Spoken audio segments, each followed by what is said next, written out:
folks, I'm Matt, and welcome to the Good Trouble Show, otherwise known as UAP's cable access channel of choice. So welcome to day 2 of our kind of round table regarding Lue Elizondo's book.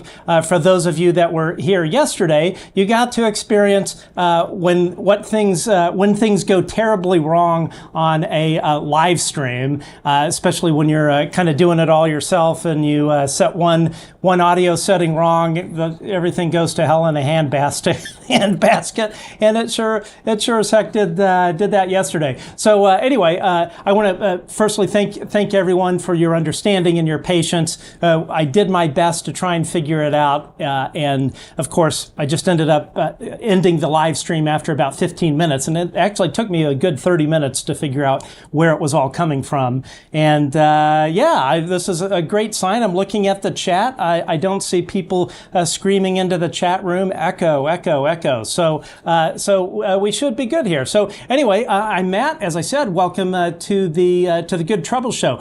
Today's. Of course, I haven't updated the script from yesterday. Yesterday, the long-awaited book, Imminent, by Lue Elizondo, was released. This is yet another bombshell in exposing what the Pentagon and the CIA, Department of Energy, and other nice little 3-letter organizations have been hiding from the American people and from Congress. And here's finally got my book yesterday. Very, very excited. Of course, I downloaded the audiobook and was listening to that, and all I have to say is I am just so incredibly happy for Lue, but more importantly, I'm happy for all of us that are advocating for UAP disclosure, UAP transparency, in that this is a significant step. It really, really is. And already we saw Lue on CBS Morning's show the other day, and I'm hopeful that the mainstream press will actually do its job and start covering this thing. Anyway, today we have an amazing panel back with us to discuss the book and its implications. But first, please hit the subscribe and thumbs up buttons on YouTube. Leave a comment. Let us know what you think about this episode. You can also find us on X at Good Trouble Show and everywhere else at The Good Trouble Show. You can also find us wherever you enjoy your podcasts. Search for The Good Trouble Show with Matt Ford. And as always, we need your help keeping the lights on. You can become a Patreon member of The Good Trouble Show simply by going to www.patreon.com/The Good Trouble Show. And really, for the price of a coffee, you can support our work. And as always, we really do appreciate that. So let's jump right into it. Let's see. On the top left, please welcome investigator Lynda Thompson. This is her first time on the show. We had Ryan yesterday. He wasn't able to join us, so we lucked out, and we have Lynda, and super excited to have her here. And then on what do we hear on the top right? We have the co-author of Loose Threads, Daniel Elizondo, who, as I mentioned yesterday, has no relation to Lue Elizondo, at least not that we know of. And on the bottom left, please welcome criminal justice professor Dr. Keith Taylor, and on the bottom right, the world famous Dr. Bob McGwier, known as Science Bob from Spaced Out Radio. Love Spaced Out Radio. Awesome. Welcome, everyone. So, Lynda, how are things? What have you been up to? And welcome to the show. Hi, thank you for asking me. Yes, I've been obviously pouring myself over Lue's book since I downloaded the Audible yesterday morning. I actually got the books yesterday about 4:30. And so I've got those, and I've also had the Kindle. So I'm set to go on Lue, and I've listened to it almost 2 complete times now. Awesome. And I take it this would be a big thumbs up from you for the book? Yes. All right. Yeah, we love that. Okay, let's see. Top right, Daniel Elizondo. So you were on our show way early in our season. Welcome back. Actually, I guess this would qualify as your third appearance, seeing as how you were here yesterday for all of 15 minutes. No thanks to your host here. So you co-wrote Loose Threads. will there be a Loose Threads 2? And is this a thumbs up or thumbs down on the book? So I hope that there will be at some point, but I was saying yesterday, there's just so much information coming out. It's really like a fire hose, and so it's hard to keep up with all of this just to even know what's going on a day-to-day basis, let alone to try and do something like Loose Threads again. But you never know, maybe one day. I think it's a great book. It's very well written. I think it's a great opportunity for the community. Yeah, absolutely. Okay, bottom left, we have Dr. Keith Taylor. I had the pleasure of seeing you, as I mentioned, at Lou's Place in Wyoming. How are you, and what is new? And is it a thumbs up or thumbs down on the book? I'm doing fine. Thank you for asking, and I'm very happy with this distinguished panel talking about Lou's book. I can tell you Lou's book is great, and I have some for family and friends. I plan on sharing. I am just ecstatic that this issue is finally getting the attention that it deserves, the respect that it deserves, and hopefully with Congress, it'll get the legislation that it deserves. That would be fantastic. I think all of us would certainly appreciate that. Okay, finally, bottom right, Science Bob, Dr. Bob McGwier, huge fan of Spaced Out Radio, as I mentioned. Dave actually gave me a lot of really good advice starting off with this, and have always been grateful for that. Very generous with his help. How are things, Bob McGwier? Well, I'm staying busy. I'm doing ionospheric science and teaching some physics and engineering at a university in Pennsylvania, which is just across the border from us here in Maryland. And I'm upgrading my equipment for UAP here at my home because we have a lot of activity, and helping a lot of her businesses. She's an experiencer and does art. So I'm spending a lot of time with her with that. And then I was really happy to get Lou's book yesterday, and it's strictly a thumbs up. Absolutely. Yeah, it's I have to say, going into this, I think I sort of wanted to not like I went in, I guess, with low expectations in a way. Not that I thought that he would put out something that wasn't great, but I was just absolutely blown away. There are no like huge revelations, but the fact that it's all put down on paper, and for me, it really sort of tied up some loose ends as far as things that I didn't quite understand or who some of the players were. And unlike my distinguished panel here, I'm very new to the subject. I always say my knowledge when it comes to UAP is like a big piece of Swiss cheese with a bunch of holes in it. So I absolutely just blown away by the book, and I'm so happy for Lue. It is absolutely something he should be extremely proud of. So what we're going to do here is we're going to, as best we can, depending on time, we're going to kind of skim through some of these chapters and have a little discussion between the four of us. But before we get into digging into each chapter, what I'd like to do is ask each one of you what were some of the highlights of the book, and if you could answer that in like a minute or two, that would be great. So we'll start with you, Lynda. Okay. I could relate to all the medical stuff that he talked to as my background. And so I could relate to all of that, and I could relate to the experiencers and the different things that he described in the different cases. And I was familiar with the cases. I was very happy with him zinging the Air Force. Yeah, for sure. They certainly deserve it. Yes. Yeah, absolutely. Let's see, Daniel. What were some of the highlights for you in this book? I think that some of the open discussion about the propulsion technology was pretty interesting. I think just coming from him and really sort of relating that from Hal Puthoff, I think was quite interesting, talking about sort of a space-time bubble, which is a concept that we've heard a lot about, but it is different, right?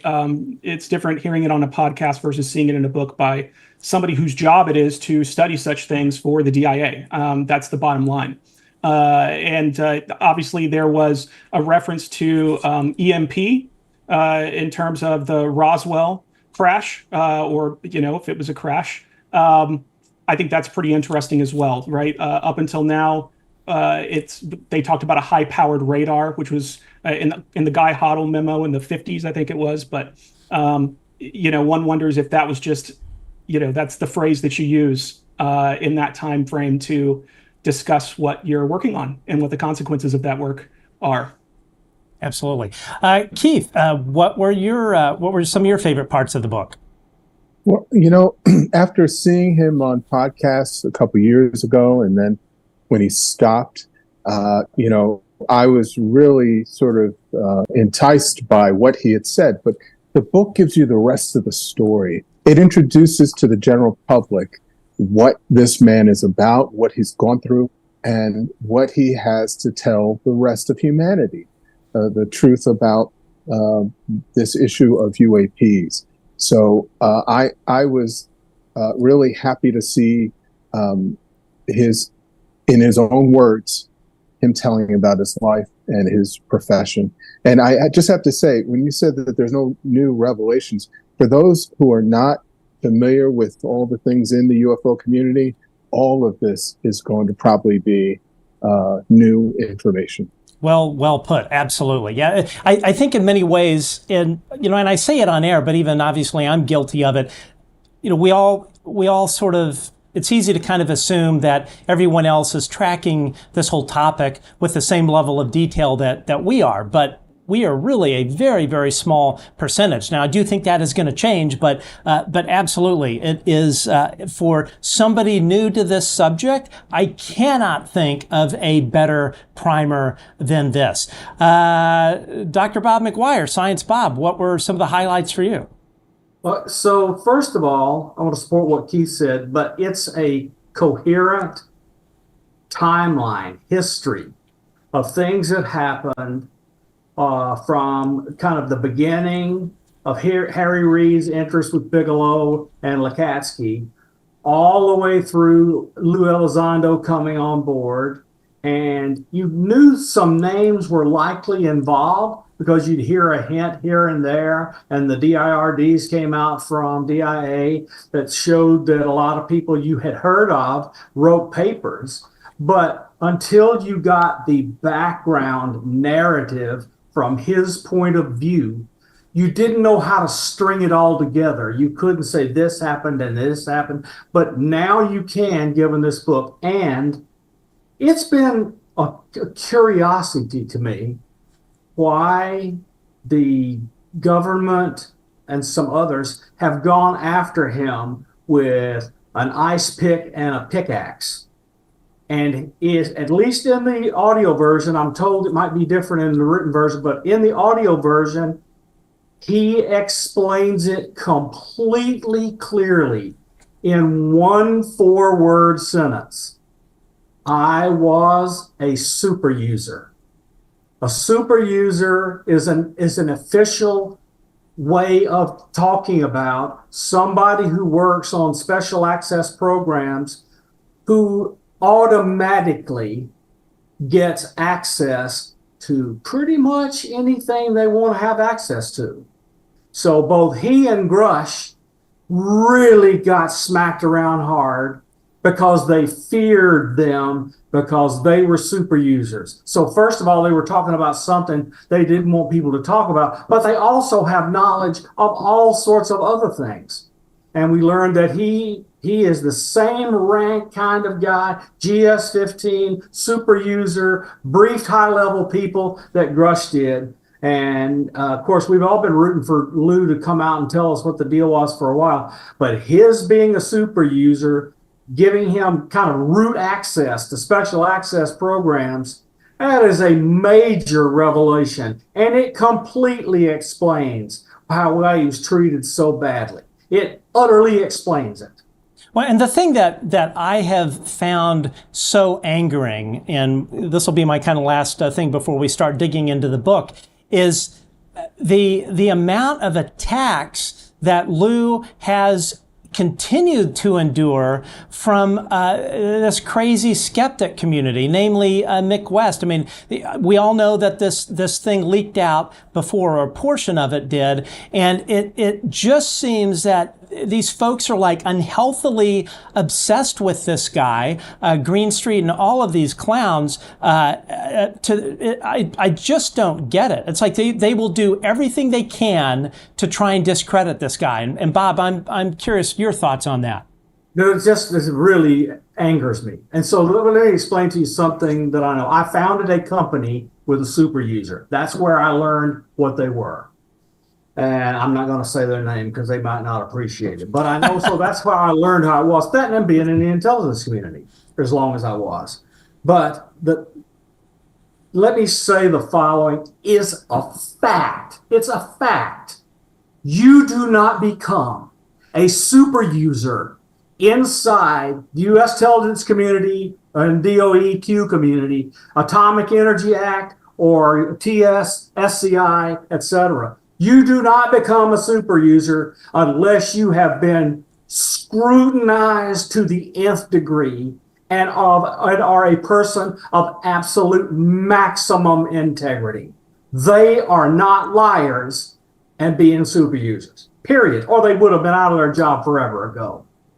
Yeah, absolutely. There's zero defects. That's how many defects you can have. Zero defects, zero transgressions, or you are no longer a super user. That's just it.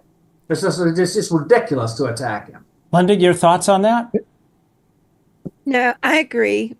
He has very high integrity, and he has demonstrated that repeatedly, I believe, in many ways. And the information that he has in his book is very clear, and anybody should be able to pick it up and understand it because it's written at a level of understanding that you don't have to be, have a physics degree or whatever to read it.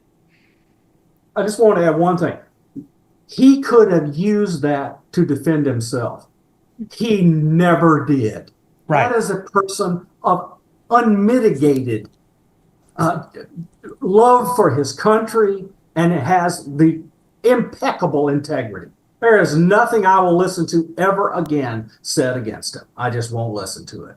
Yeah. No, I agree with you, and what I would say is I would guarantee you these a couple of people that I refer to that are just constantly shoveling BS about Lue. I guarantee you they haven't done a damn thing for this country compared to Lue Elizondo. That is for sure. I think Keith, you were going to say something. Yeah, I just wanted to be clear with the language. Skeptics are individuals that are objective in their interests and curiosity in science. Debunkers religiously refuse to acknowledge information that goes against their beliefs, their belief system. So whenever we talk about skeptics, we want to make sure that we differentiate them from debunkers. And I think the debunkers are the ones who you were talking about. The second thing, too, is if it is true, and I have no reason to believe it's not true, that Dave Grusch has stated that there has been an immoral disinformation campaign against the American people, that would also stand to reason that it's probably been against whistleblowers as well, as we've seen by the efforts made to discredit both and Lue and others, I'm sure. Yeah, that's Space Karen and the guy that sits in the basement office of News Corp. It's I'm holding back. I usually like to really go after these folks, but I think everyone here completely understands that. So let's start digging into the book. So chapter 1 is called "Damned If I Do, Damned If I Don't," and I thought this was a really interesting chapter, and it kind of explains some of his background. It essentially outlines his extensive military career in intelligence, highlighting his his work in various high-stakes areas such as counterterrorism, counterinsurgency, and counterespionage. And Lue also recounts in this chapter a pivotal moment when two government officials, who we find out are Jay Stratton and Rosemary Kane, which I don't know if is Rosemary a pseudonym or is that a real person? I don't know, but it could depends on the original affiliation. So let's suppose she is a covert operative of the CIA. You wouldn't know her name if you worked with her because her badge will have nothing but a number on it. I mean, interesting. They're very covert. So I don't know her background. Got it. Okay, so anyway, so moving on here. So Elizondo recounts this moment where he meets Jay and this lady, and they approach him to join this covert program. And then he ends up meeting James Lakatsky. And there were two quotes that I thought really caught my attention here. And I think probably everyone on this panel, or most people on this panel, can certainly relate to these two quotes. One of them, Lakatsky says to Lue, you might see things that will challenge your current perception of the universe, your perception of reality. And and then the other thing too, he mentions, if you do want to work with us, you can't be committed to anything, meaning any preconceived notions. And I think that really for anybody that is going to join this particular job, you have to have a pretty open mind. And and Lynda, I would say that him having that open mind made him ideal for the job. What do you think? Yes, his unique background growing up, I think, prepared him for that. Of the heritages that he was in, the cultures he was raised in, he was raised in different backgrounds and united ways.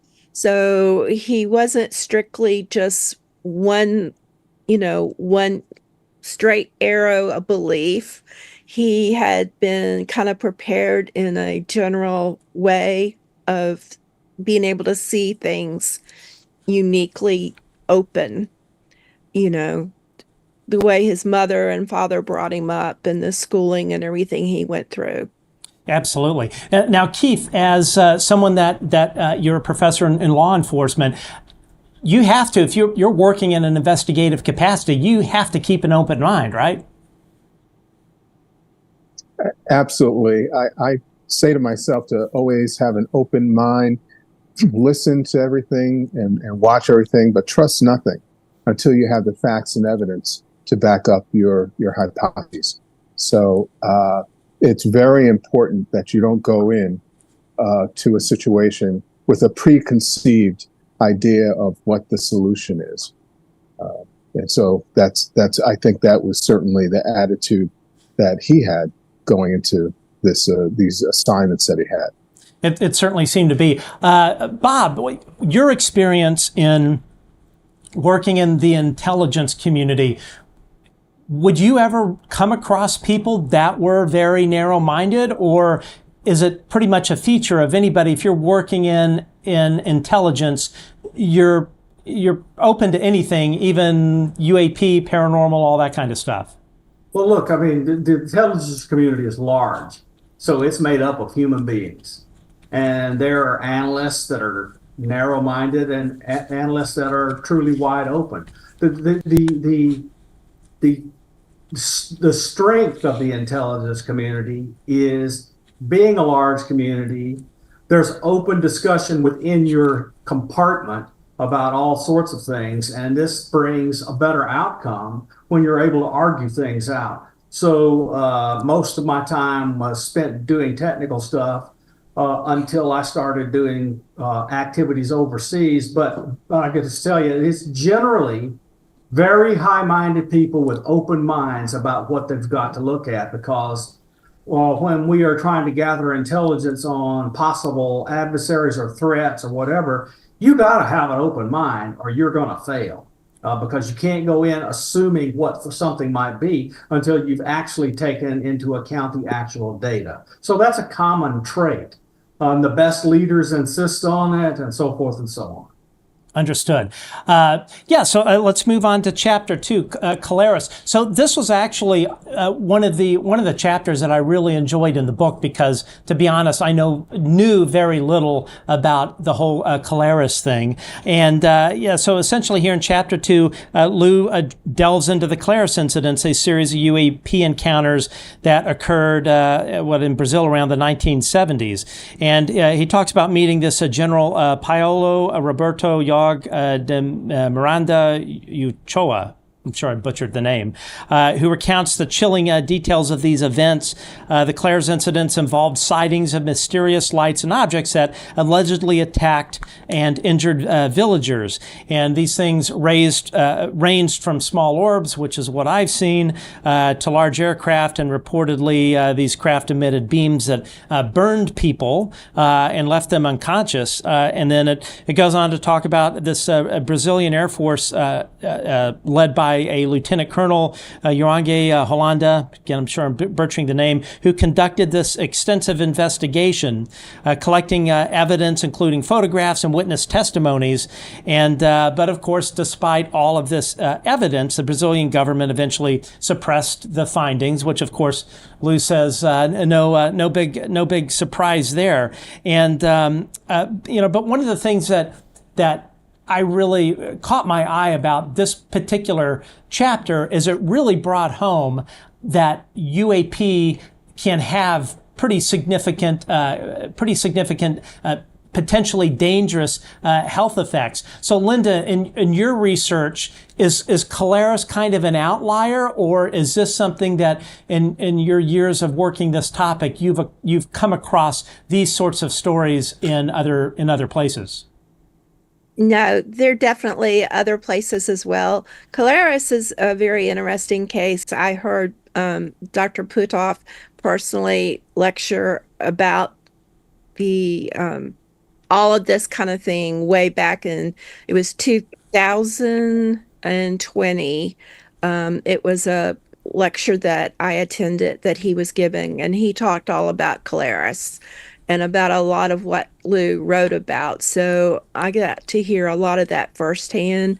And I've also have seen the specials with the doctor that examined the patients and saw some of the patients being interviewed on TV. So it's a very interesting case, and I know that there's different people that have different views. There's some people who want to say that, no, it was like a CIA experiment or something. And then you have other people, who acknowledge that's UAP.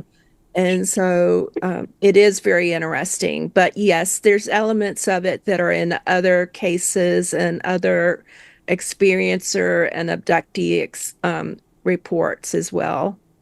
And Daniel, we're not talking about I don't know, a dozen people. This was clearly very widespread. There were a lot of people that dealt with this, correct? Yeah. This was like they said, a very interesting case. It got a lot of people's attention within the intelligence community, and still to this day, obviously, it's a very fascinating case. And I think I'd like to almost circle back to what we kind of talked about before about not landing, right? Not coming away with more certain. I think if we come away from a book like this and indeed a case like this more certain, I'm a little bit worried about us. Because I think that if we know our history and we know the capabilities and we know the documents and things that come out around a lot of these cases, the so-called elephant cases, they don't yield to a one-size-fits-all answer. And so I look at a case like this and I try to be as open as I possibly can. I won't say that it's not a CIA operation. I think there could be a mixed bag there. And I think there are lots of great people in the intelligence community, just like anywhere. And there are lots of bad actors in the intelligence community, just like anywhere. And so I do think, there are some experiencers on this, here with us. And I do think we would be remiss if we didn't highlight the fact that sometimes experiencers are used as a test bed for new technologies. And I think that, you have this opportunity to almost reverse engineer phenomenology at a place like Caleres. And if you think that, there haven't been bad actors throughout the years who would take advantage of such things. I mean, you could ask Lue Elizondo or David Grusch, right? They've brushed up against some of these people too. And so I honestly think, to be honest with you, I think that Lue put this in here on purpose, because I think he wants the community digging into this case. And I think there are certain actors who are out there even today who ought to be worried about that. That is a very good point. I never even thought about that. I think, Bob, you were going to add something? Yeah, I just want to add, this is a very important point, and this is one of the cases that we know there's some people in the government dug into, and Lue covered it extensively. And furthermore, there's not a single redaction in that chapter. So that's really interesting. And so to me, that says, people, look, you can go dig into this. There's nothing about this case, so far as I am, other people in the government are concerned, is classified. So there's no redactions in the chapter. Excellent point. Yeah, it does kind of seem like an Easter egg in a way. And especially, clearly, this was a huge event that sounds like it was heavily documented. So there's definitely a lot to dig into. So Keith, if you were the sheriff of Colares, boy, your hands would be full dealing with this thing, right? Yeah, I probably get the military involved and have them set up operations to see what they could do to document it and perhaps even fight against it. But it's kind of difficult to fight against something that you're not trained or prepared to handle, whether you're local law enforcement or if you're military. So I think that the military down there at that time got hundreds of hours of video and photos and other documentation that might have been classified and has since been released to the public. But it just seems that it doesn't matter how much evidence you have for those who refuse to even entertain that these individuals were being victimized and that this was a real incident that occurred over a period of time. It's not going to ever be enough. Well, let me add one thing. Is eventually near the end of the chapter, you find out that the Brazilian official, Holanda, shut down the entire investigation. So they got someplace and then shut it down. I don't know whether the United States and its allies were involved in the shutdown, but eventually the Brazilians shut it down. Oh, I would virtually guarantee you the United States was behind that. So Bob, as a scientist, do you have any thoughts on, do you think that the injuries were simply a byproduct of the phenomenon or the propulsion or whatever, or does this sound like this was essentially an offensive operation by whatever different species were here? Well, anyway, I will tell you exactly what any good scientist was. I don't have enough data to give you a definitive answer. So it's not pleasant what happened to those people. It's really bad. But also, there are aspects of what is now the seeming explanation for faster than light and anti-gravity propulsion and transmedium stuff, which is simply one cohesive explanation. That can have a lot of bad impacts if you are too close to it and interact with it. So, and that's later in the book, so let's discuss it then. We will dig into that indeed. All right, moving on. Chapter 3, A Reluctant Warrior. So essentially here, this is kind of like a exploration of Lue's life and career, and and I thought this really, for me, opened up more of the human side of Lue Elizondo, giving us a peek into his upbringing and what I think in a way sort of has motivated him as he's moved through life. But he recounts his struggles as a young man, including a broken home, and he talks very openly about some anger issues that he was dealing with, and he talks about how he joined he knew essentially he was getting into a lot of fights. His life wasn't going in a good direction, and how he joined the Junior Reserve Officers Training Corps, JROTC, and how that provided him with a sense of discipline and service, which eventually, of course, led him to enlist in the Army. And, so it again touches on his participation in the counterterrorism operations, work in intelligence. And he also talks about the impact, the toll these positions took on him, both on his family, his relationships, his mental health. And, in a way, this chapter kind of sets everything up as far as why he did what, moving on. I thought one interesting quote that he had in here when he was, thinking about this whole getting onto ATIP or whatever, he says in here, quote, "Did I really want to mess that all up, chasing flying saucers?" So it was obvious he wasn't quite sure about it. But yeah, I'm curious, Lynda, for you, were there any things in that chapter or windows that gave you into Lue Elizondo? Oh, definitely. There was also a lot I could relate to personally. But it was very helpful to understand his background. And I will say, I was an Army wife for a period of time, and I could relate. It's very stressful to, my first husband was Army Intel.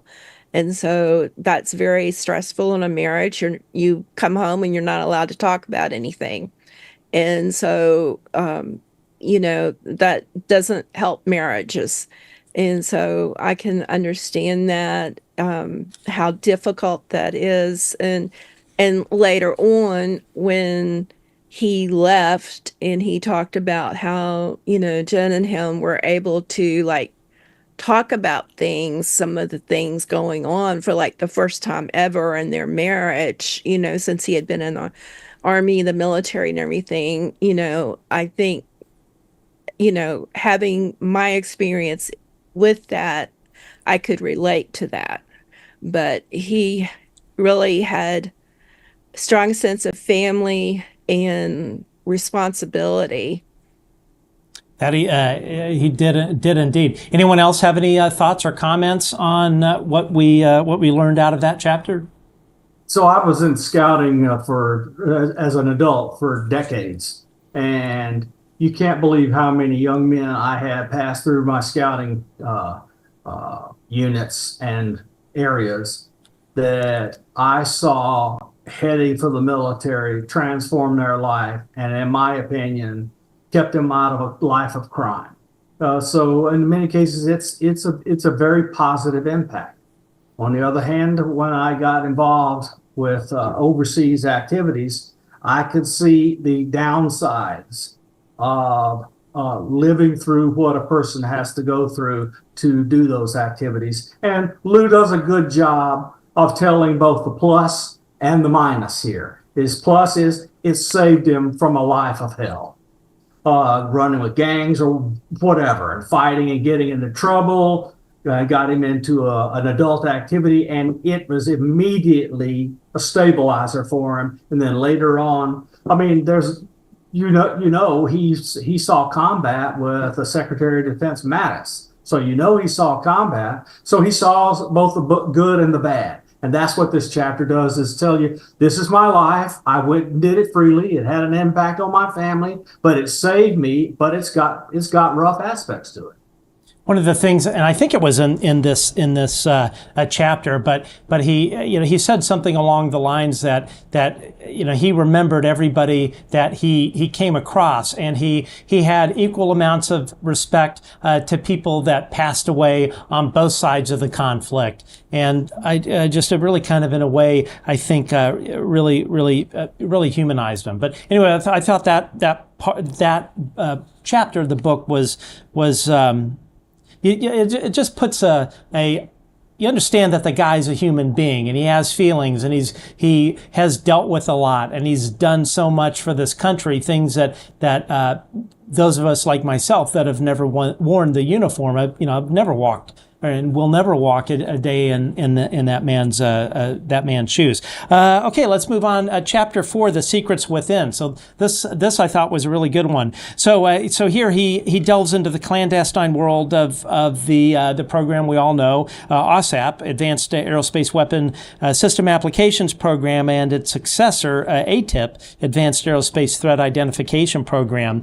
And he describes the kind of how the inner workings, what a skiff is. Of course, most of us know exactly what that is, and the level of secrecy that has to go into these sorts of programs. Here he also learns that the focus is not only on UAPs, but also the unexplained phenomena, the paranormal stuff at places like Skinwalker Ranch in Utah. I love that show, by the way.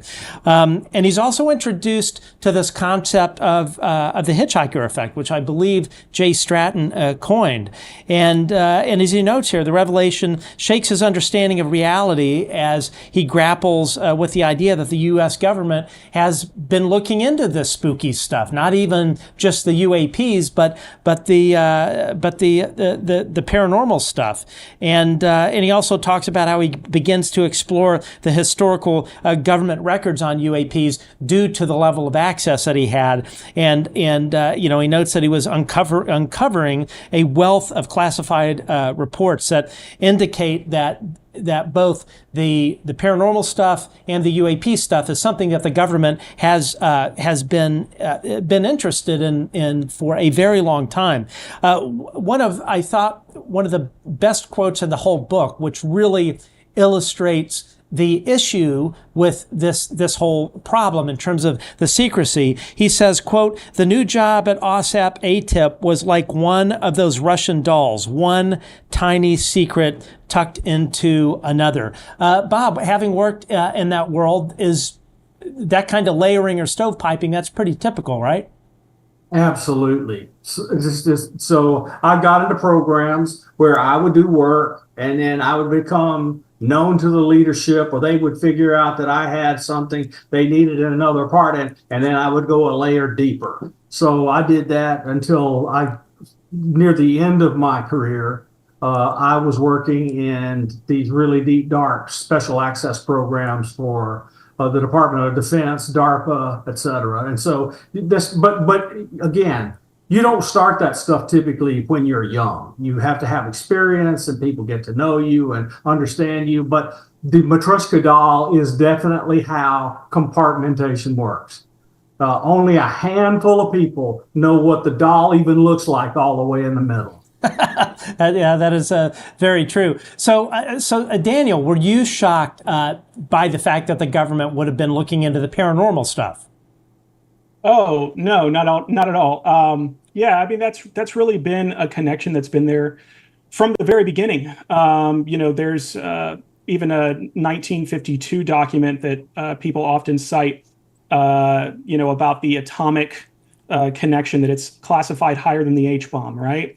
There's another little snippet down there below that says that there's some interesting mental phenomena that's being investigated by another group. We usually hone in on those bullet points and we don't see that part down at the bottom. And so, the paranormal, I mean, to be honest with you, if you're doing a UAP study and you're not looking for the absurd and you're not looking for the hitchhiker effect, which maybe it didn't have a name until OSAP, but that's been something that they've been looking at for a very long time, including on some of the programs looking at those mental phenomena, right? So, Stargate and all of its predecessor kind of codename programs that are attached to it. So it makes sense. It makes sense. I know for a lot of people, that's a deal breaker. They look at that and they think that this is what makes this not a serious subject, or this is how it's misinformation. I believe it's actually the opposite. That when you see a study that's all about statistics, lights in the sky, in my opinion, that's the counterintelligence. They want to keep the conversation at lights in the sky. So you're wondering, I wonder what that what that thing is that's sailing over the United States. They don't want to talk about the thing that's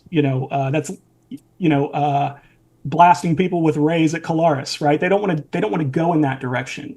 And so I don't think we should let them. I think we should use this book, and we should find those elephant cases, because he does talk about quite a few of them, and we should take that in stride. Absolutely. This is a manual for FOIA requests. Yeah, it totally is. Lynda, you've been investigating UAP for quite some time. Out of the let's say 1,000 cases, I'm sure it's way past that. But out of every 1,000 cases that you've looked into, how often has the paranormal stuff been a component or co-located with the UAP event that maybe somebody witnessed? Okay, so I've had cases I've personally investigated, as well as obviously those others that I've studied. So we always ask people about specific things after they tell us about the sightings and all. Some of them, you don't have to ask them. They're going to be telling you about what they perceived and what they experienced, and that they felt like the craft was calling to them, or that they heard inside of them a message. So you get a lot of things like that, and then you may have them say, and then the next day I had this happen, whether it was an orb or whatever. So it's a wide range of experiences that you hear from people. And then a lot of times those sightings and things, it's like bringing up the past from them. Like they experienced things when they were children, and seeing that sighting and experiencing it all over again triggered the memory and got them going deeper into it. So you hear that a lot.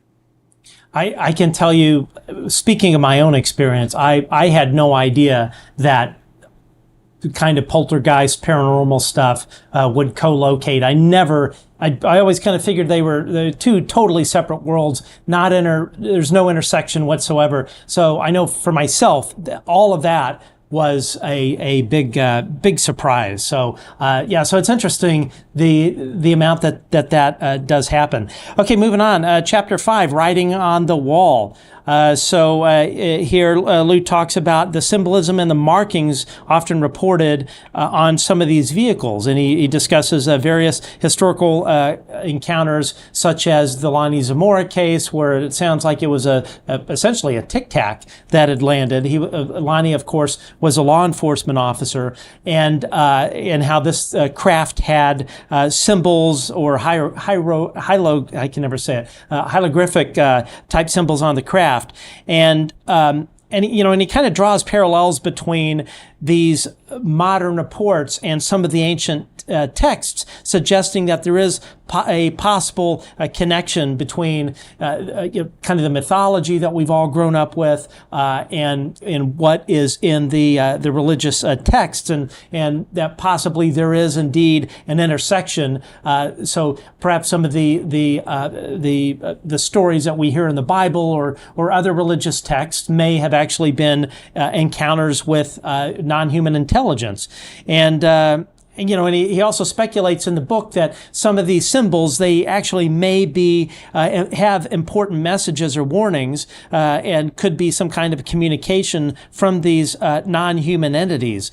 And he delves into this Book of Enoch, which I had never heard of, and essentially he describes these otherworldly beings interacting with humans, raising questions about, again, this possible overlap between religious experiences and encounters with UAPs. So Keith, we'll start with you.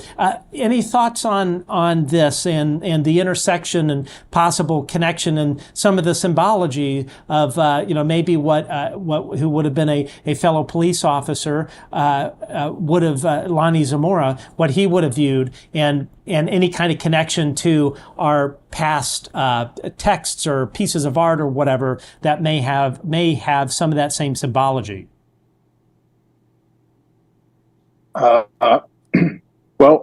Certainly that kind of information is would be helpful in just getting more evidence as to what it is that you're dealing with. If this is some sort of language from an otherworldly species that they have on their craft, then that's something that in time we may be able to utilize that.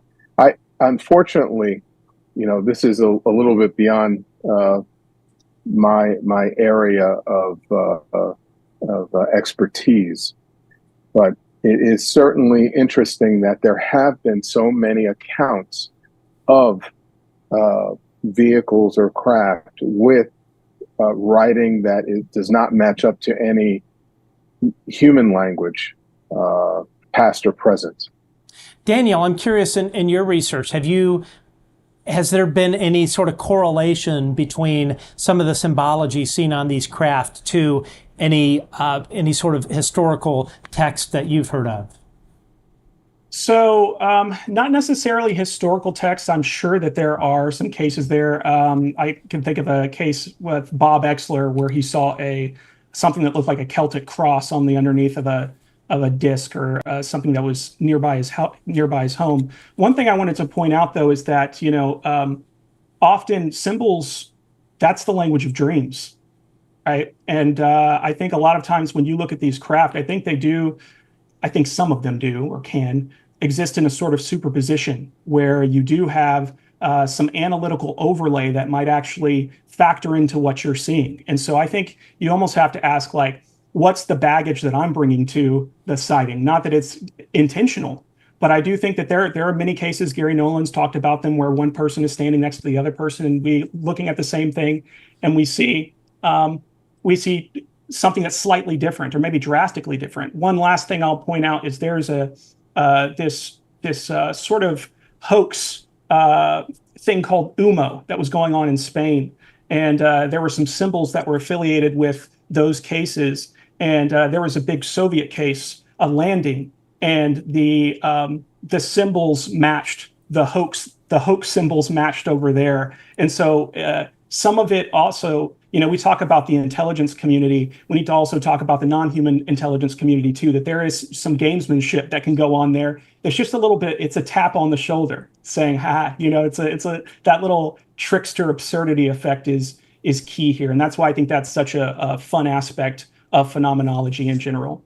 Lynda, in your research, people that have either been inside craft or been up close to it, how often in those types of cases, how often do people report seeing this sort of symbology or writing on the vehicles or different things? It just really depends. I've seen it. I believe Chris Bledsoe has said that he has seen it. There's quite a few. It depends on your level of consciousness also, obviously, because you're not going to always be conscious on such abductions or experiences. But it's well known that there are such symbols that are often reported, and it's been in many cases in the past also. Bob, I wonder, is this chapter kind of makes me think this could be another breadcrumb chapter. Any thoughts on that? Well, I mean, so the following things are clear. Jim Lukatsky was wide open to strange ideas. I mean, he was wanting to go into these things, even though Jay and Lue and others were a little reluctant to go into them. And it talks about books of the Bible that were not allowed in the Bible. And so one thing I think needs to be brought up is that our Bible was chosen by a pagan emperor whose mother wanted him to become a Christian, and he convened a religious council in the year 325 and decided on what Christianity was. He was a pagan emperor of Rome. So we have to remember where all these books and all this synthesis of beliefs came from. That was where women were excluded from being in the church and so forth. So but given that, and given what teachings there are in the Bible, it is important to understand that the kind of thinking that goes into and a background that's brought to these kinds of studies is heavily influenced by these belief systems. I mean, we're going to go into the Collins elite and other things, but also from a positive aspect, Lukatsky was willing to entertain that things were weird and that there were things that are in the Bible and elsewhere that are similar to what is being talked about in these experiences. You got to open your mind and think widely if you want to understand what's going on here chapter. If he's telling you, you got to have an open mind if you want to succeed. Understood. Okay, let's move on here to chapter 6, orbs. One of my favorite chapters. So here, Lue focuses on one of the most frequently reported types of UAPs, UFOs, which are, of course, orbs. And he talks about how these things have been observed in various locations around the world and are often associated with paranormal activities, which I can attest to. Chapter talks about several documented encounters with orbs, including incidents where they interacted or seemed to kind of observe human activity, sometimes exhibiting behaviors that suggest intelligence. And he also talks about how the psychological and physiological effects these encounters have had on witnesses, noting that the presence of orbs often leave people with a sense of unease or even fear. And one of the things he stated here, quote, it was a question which I want to put to the panel. Are orbs simply a natural phenomenon we don't understand, or are they something more, something that challenges our understanding of reality? Lynda, your thoughts? Okay, so there's a lot of differences in orbs. Also, a lot of people call spheres orbs. So you have to kind of differentiate between them. So some of the orbs that I have seen, they can vary greatly in size and in color. In cases, that's the same way. Sometimes they look plasma, sometimes they are, if you examine images of them, on some of those images, you can see that the appearance of the glowing is actually trying to camouflage a craft that's behind it. So, the orbs and then the spheres are more of the metal circles, but people call everything orbs. So those are differences. So I definitely believe that some are conscious and could have, spirits, lives, whatever you want to say. Chris Bledsoe has a lot of images that are examples of that. I've seen many in other cases. And then you have some that are just, they just look like plasma just spinning and nothing seems to be in them. I've seen some huge ones behind us that were orange. But yeah, so we get that a lot in cases.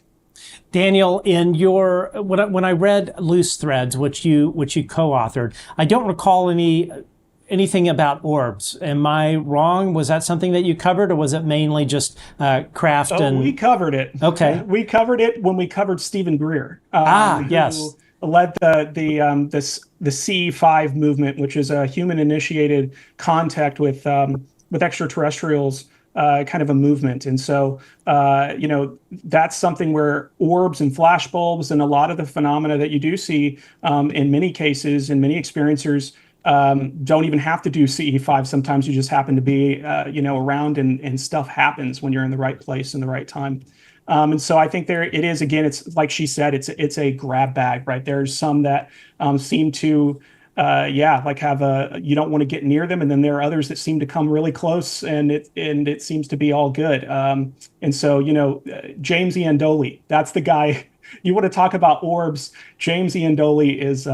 You should bring him in and do some orb talk. But yeah, very, very fascinating. The Colares, believe it or not, one of the generals who was in charge of the Colares investigation, he actually had given some tapes to U.S. investigators telling them that if you follow these instructions, you'll be able to get some orbs to show up, some balls of light, which I think is pretty interesting thing, little nugget there. Definitely is interesting as well. Bob, any thoughts on the whole orb thing? Oh, you've experienced quite a few of them, and you continue to. Kidding. My first gigantic orbs, unless the thing over the ship, which is the picture behind me, was an orb. The gigantic orbs I first saw were with Chris Bledsoe, standing right next to him in his front yard. And they were gigantic, 40 foot across, right above the trees, orange. And sometimes they get a little bit brighter and almost white, but mostly orangish. And then Lala and I, we experience orbs quite a bit and have taken photos and videos. Lynda has analyzed them, some of them, many of them, and some of them we've seen all sorts of things in them. I mean, craft and faces. And in many of the pictures that I helped Chris pick through to give at his first major talk at a UFO convention, some of these orbs had faces in them of animals, aliens, humans. So I think those are called spirit orbs, but even Elizondo knew there were lots. He says the classification of these orbs really vary quite a bit and goes on a whole paragraph about all the types you can see in the first page of that chapter. But orbs are something that anyone who is studying this ignores at their peril. You'll miss over half the activity because and Lala has seen many orbs before she ever met me that were covering up a craft. Wow. Mm-hmm. Interesting. And Bob, have you had these things in your home, or are they above your home? Yes. So before I moved up here, I had one appear in my living room. It was about the size of a big marble, and it was brilliant white. So you really couldn't see any features on it but it wasn't hot, didn't hurt my eyes, and it was there for a little bit, wobbled around and disappeared. And then I had orbs fly in triangular formation in my front yard in Alabama before I moved to Maryland. But since coming up here and living with Lala, it's just gone absolutely insane. It's the orbs all through the house and in the yard and around in our sky. Have you felt any sort of physical injury from them at all? Not injury, but physical presence. You can feel sometimes you can feel the hair stand up on your skin from electromagnet. And I've had devices that I've put out hear electromagnetic emanations as the orb flies by. So it's pretty wide varying. But orbs are like, wow. So to get to one personal anecdote. Grant Cameron brought Lala and I into his orbology, his study of orbs group, when it was first founded. And by the end of the first month, from all the experiencers he brought together in the world to study orbs, we had over 1 million pieces of video and picture evidence of orbs from all over the world. Wow. In 30 days, 1 million. Wow. Insane. Go ahead. I just wanted to just quickly add that I've had the good pleasure of spending some time with John and Jerry Tedesco, who are engineers that have been doing groundbreaking work in using sensors to detect orbs. They work off the coast of Long Island at Robert Moses Park, and they've made some serious headway in using various types of detection equipment to do so. I liken them to sort of the Wright brothers of UAP detection. And so this is something that, ultimately could result in technology that we as humans could use in the future to help, say, public safety professionals that are responding to these types of incidents and be able to detect with some modicum of reliability what's going on, where the threat is, and what they need to do to protect themselves and the people that call them for help. All right, let's move on. Chapter 7, the Tic Tac. Of course, everyone here knows what the Tic Tac is. So this focuses on what is probably one of the most famous UAP encounters, at least in modern times, the Tic Tac incident, which of course involved the USS Nimitz, a carrier strike group off of the coast of San Diego. This was all the way back in 2004. And here Lue talks about what Commander Fravor engaged with. This strange Tic Tac white thing looked like the candy, and one of the things he really focuses on is he delves into the credibility of the witnesses. These are all like highly trained military personnel. They are incredibly vetted. I mean, after all, they've got some of our nation's most expensive machines strapped to them, and he talks about how what was observed with this Tic Tac that it could pose a significant security threat if one of those were to fall into adversarial hands. And a couple interesting quotes here. When he was describing how the Tic Tac reportedly moved, quote, "It moved like a ping pong ball in a glass box, stopping and starting abruptly without losing momentum." And another quote here, "These were not blurry lights in the sky. These were solid objects detected by multiple sensor systems, observed by experienced pilots, and recorded on video." Nick West recently posted that the Tic Tac was actually a balloon launched from a submarine. Science Bob, what do you have to say about that? That's so maybe I better not say that word. No, go on ahead. It's baloney. So Alex Dietrich and Fravor, they described it carefully, and it was moving in a way that could not be achieved by a balloon.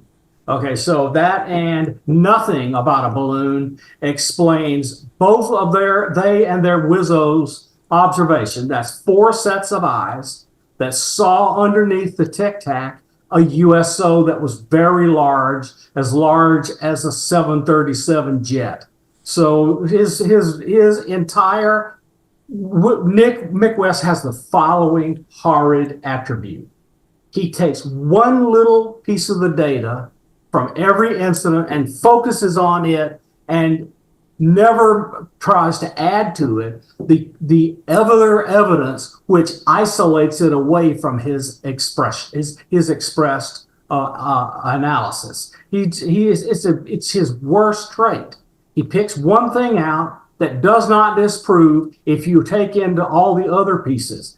Mick is somebody who speaks well and has some technical track record, but who I do not respect. Yeah, so somebody once said if he sounded like Travis Taylor, people would realize he's not very smart. He does it with this British charm and manners. Let's see here. So, question. It's a question for you, Keith. As somebody that has worked in law enforcement and you deal with witnesses and whether what they are reporting to you as a law enforcement authority, whether they are credible. So my question to you, can we trust the reports of our Navy pilots when they talk about what they encountered with this Tic Tac? So it's not really that difficult to assess the credibility of these witnesses. Let's look at the fact that they have the highest levels of training in very specific weapons of war, the highest levels of security classification, and they are entrusted with the nation's security. So whatever that entails, them to achieve in order to have that status would mean that they are the most credible witnesses, frankly, that we would be able to produce, given their role, a very serious role, in handling tens of millions or hundreds of millions of dollars of military equipment and information that keeps us safe as American citizens. Absolutely. Lynda, these vehicles, what in this instance, in this parlance, described as a tic tac, these things, because one of the things you'll hear from the bananas debunkers is that oh, this is a new thing. Never is, it's a drone or a balloon or whatever. But the description of this craft, this goes way back in history, correct? Yes, as far as cigar shape or cylinder shape, that type of description, yes. And this had some unique features to it. So but it's like I tell people, they don't, these are supposed to be such great intelligent beings that can do all this and travel all this distance and everything people talk about, but yet we don't ever expect them to update anything they do, whether it's craft or implants or anything else. People are still stuck 50 years ago. So, it would make sense that this could be an updated version of the typical cylinder people used to see. So, there's factors like that to take in consideration. There's, some other things about this, but I was going to say, as far as the pilots, okay, like Alex, when she used to be on Twitter a lot and talking to us, she is she can identify like every cloud and what it causes it and what's the name of it and everything else. And she would talk about, the vision for the pilots and everything. She would get in some very specific details that told you how specialized they were and what they did. And so if they can identify all these different types of clouds and all of the enemy planes and all that kind of stuff that they're required to do, they know that this isn't normal. And not They're normal. not going to fire $1 million missile at something they can't identify. So they Right. really work hard at this. Keith and I met her and talked to her in New York, and she's just level-headed, modest. There's no BS to her. There is no BS. I just want to say, doucheberry afoot. I think you win for best screen name. Thank you very much for the super chat. And this person says, "Can Mama Lynda say hello to Carlos Dangerous?" Thank you. I have no idea who that is. Hi. All right, there you go. All right. Yeah. All right. Let's see. Let's move on to Chapter 8, Angels and Demons. So here in Chapter 8, Lue explores the intersection of UAP phenomenon with religious and supernatural beliefs, and he delves into the idea that some within the government, namely these folks referred to as Collins elite, exert a significant amount of control within the Pentagon. He discusses a potential influence of these beliefs on defense and intelligence decisions, which is just absolutely blows me away that this would be the case. And he has a couple of quotes here, which basically reflect what I said. The idea that some in government believed UAPs were demonic entities blew my mind.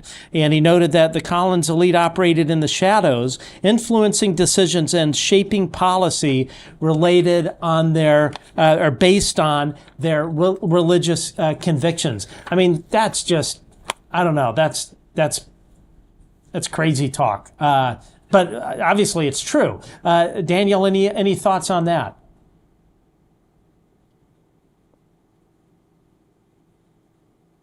Nope, I think you're muted. They didn't want you to hear me, obviously. Collins elite tapping in. Yeah, they don't know how to. They're not very good with technology, these guys. Yeah.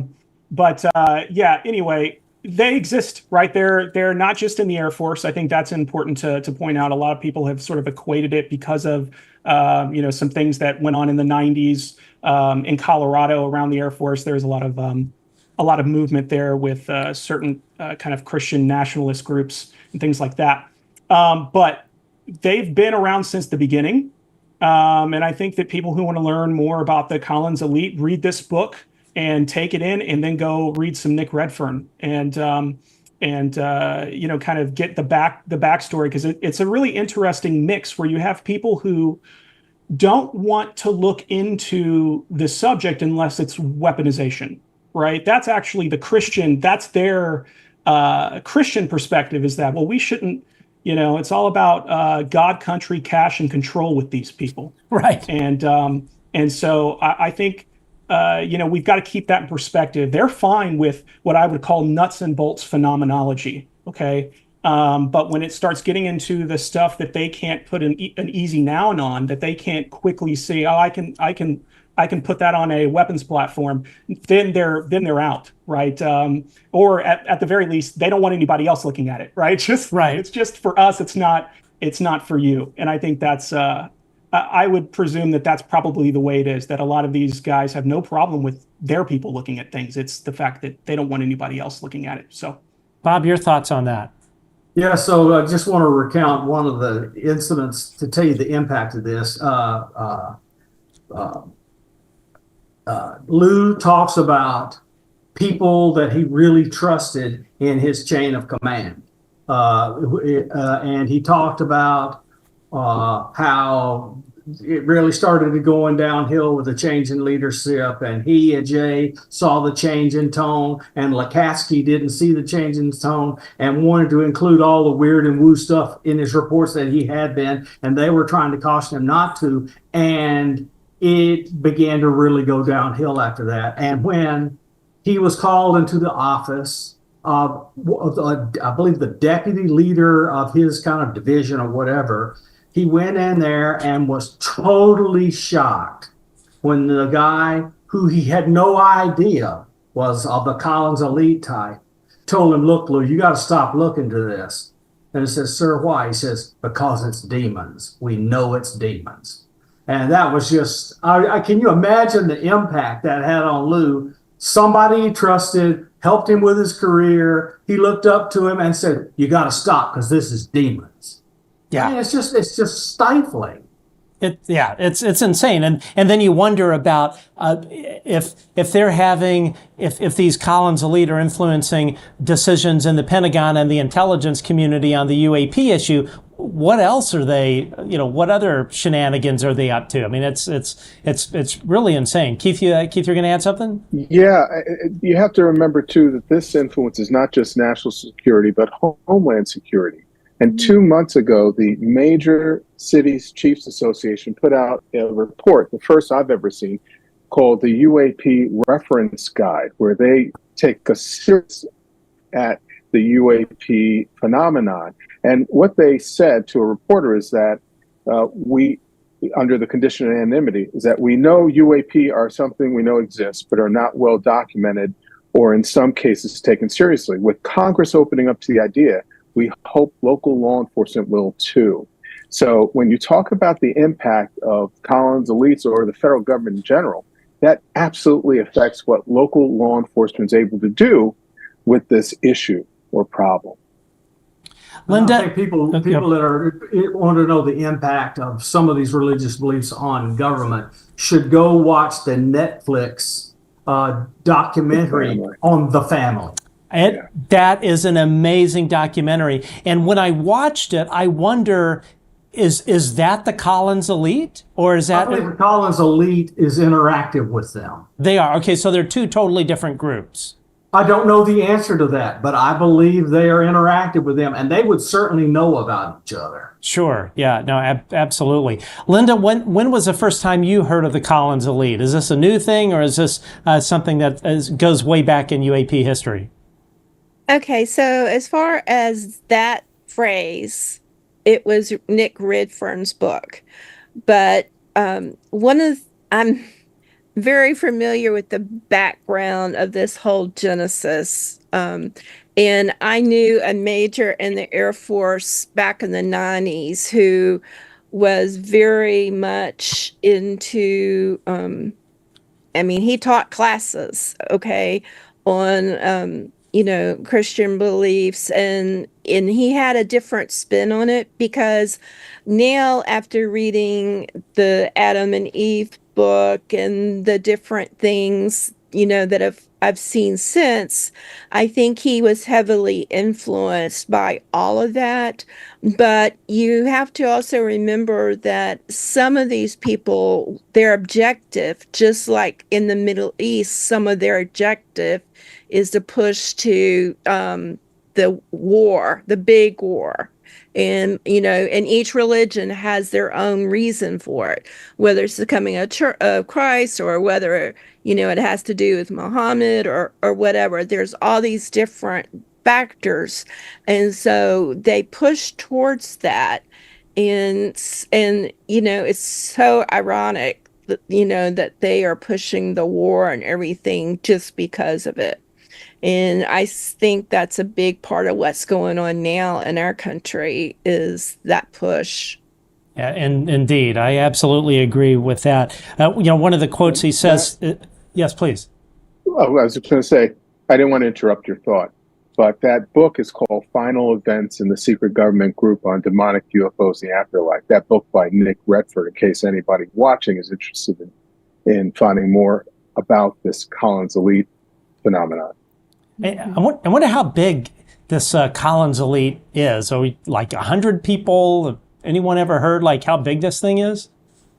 No, I did find one time I used to research Battelle all the time. I mean, I researched Battelle for years. And there was a link in the Battelle family to a Collins family, which I found curious, given the Collins elite. So I don't know if that was at any point part of that and how that's originated, but I found that was very interesting. Interesting indeed. Okay, moving on, Chapter 9, Into the Void. Here he delves into UAPs that seem to not only defy our technical capabilities, but perhaps our reality itself. And he talks about the fact that these things are probably not bound, at least by the physical laws as we understand them, and that these could perhaps be interdimensional or other technologies. He discusses the limitations of the current science and technology in studying the phenomenon. And one of the things he noted here, one of the things he quoted, which again, for me, being new to this topic, I always had the idea, well, these things are from planet X. I never thought of these other possibilities. Here he says, quote, the idea that these objects could move between dimensions was both thrilling and terrifying. Anyone have thoughts on that? I don't rule out anything as far as the source. I call all of this the others because I believe it's a combination of factors that are going on. And so I don't put limits on what it is. I think it's silly to put limits on it. So as a mathematician and a person who has studied dynamical systems, I understand mathematically how to move us from the space-time we live in into dimensions of a bigger space that includes our space. So if there is a bigger space, with more dimensions than we have, we could move out of our dimensions and have totally different physics in these outer dimensions and then come back into our dimensions when we've arrived at our destination. And there might be whole planets out there in those other dimensions, and any being on them would be an extra dimensional being. So as a mathematician who has done geometry and differential geometry and dynamical systems and so forth, none of this is surprising or difficult to think about for me. It's just outside of almost everyone's ordinary experience. And so it's easy to understand why it would be confusing. It's not hard to understand how you would do it mathematically, but I don't know the engineering of how to make it possible. Yeah. I would not rule any of it out. It's silly to rule it out. I always say it's like, anything that I hear, I always say, you know what, it wouldn't surprise me. I may not understand it. I may be a little bit skeptical of it, but I'm open to it. I mean, literally nothing would surprise me. That is for sure. Let's move on. Chapter 10, The Secret in Their Brains, and this is a chapter that I think is really interesting. Again, focusing on the potential biological effects of UAP encounters on human beings. He raises the concerns about the lack of transparency and the potential risks to public health, which of course we touched on earlier in the show. One of the things he noted here, quote, the government secrecy around these cases only compounded the problem, leaving victims, which this just enrages me, leaving victims without answers or support. He said later on, quote, if these phenomena pose a real and present danger to human health, then we have a moral obligation to investigate and inform the public. Keith, as a public safety professional, I just can't wrap my head around why you would not tell the public about something that is potentially injurious to someone's health. It, I guess, really gets to the heart of the tragedy of this whole situation, that individuals are getting injured or killed or experimented on, and that goes against everything that a public safety professional would want to happen.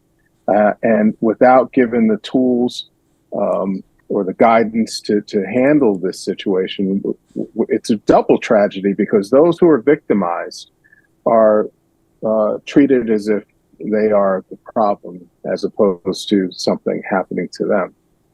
And so we have this long history of individuals having these encounters, these experiences, and not getting any help from the professionals, or the public safety professionals in particular, who are supposed to give them relief and safety from those types of situations. And I just want to quickly add that I'm working with UAP Med on creating a Bill of Rights for experiencers, talking about the things that they should be able to expect from their government in terms of support, in terms of medical and mental health support, the right to have their incident investigated by government officials, and to be documented.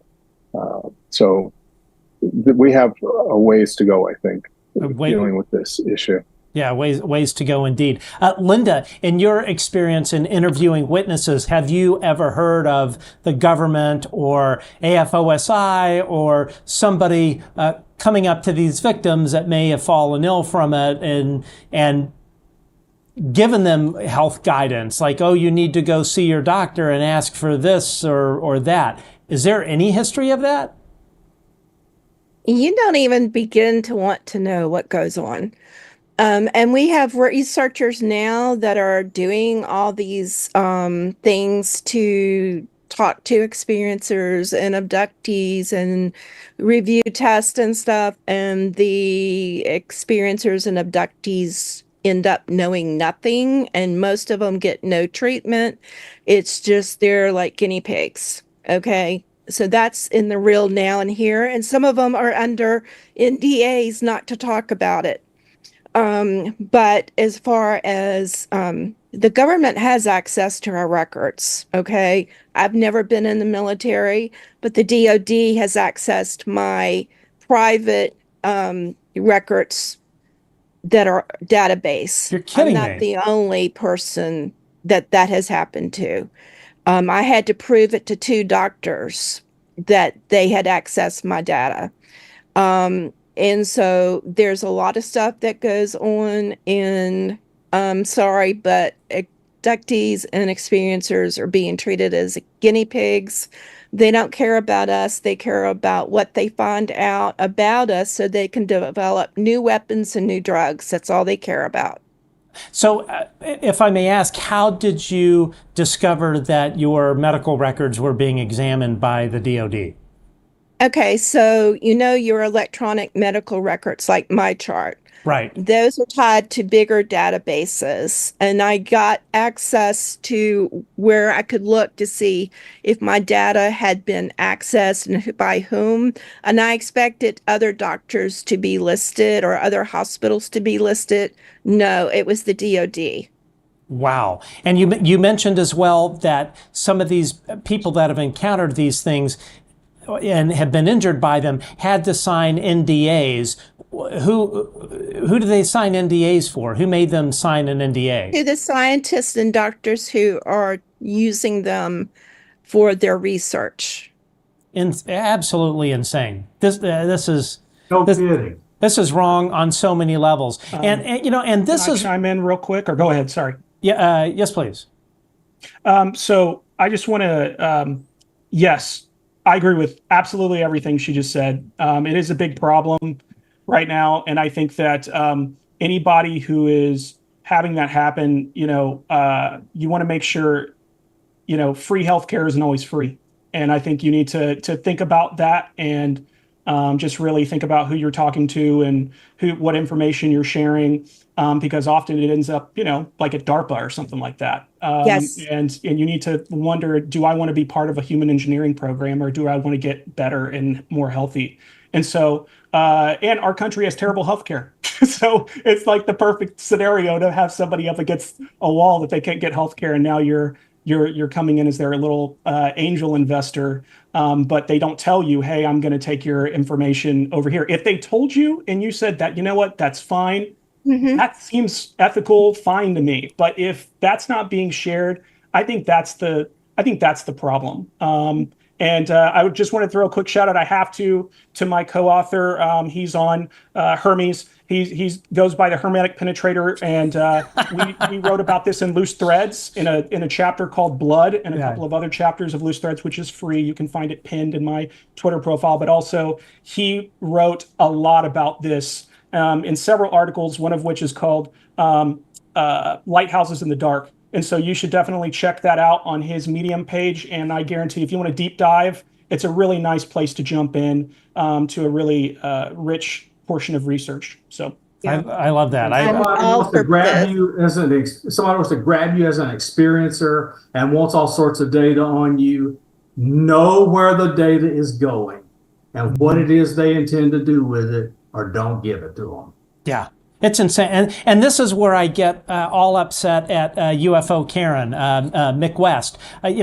Here this guy is essentially telling everybody that has experienced these things or has been injured by these things that they're imagining it. It absolutely infuriates me. And it's also how pompous and arrogant can you be, McWest, to go and assume that you know what these people experienced? It's just wrong on so many levels. But really, the larger, most obscene crime is being committed by the United States government when they're essentially they're not protecting the U.S. citizens. They're not telling them that this danger exists. They are not helping people that are injured. It is I cannot think of anything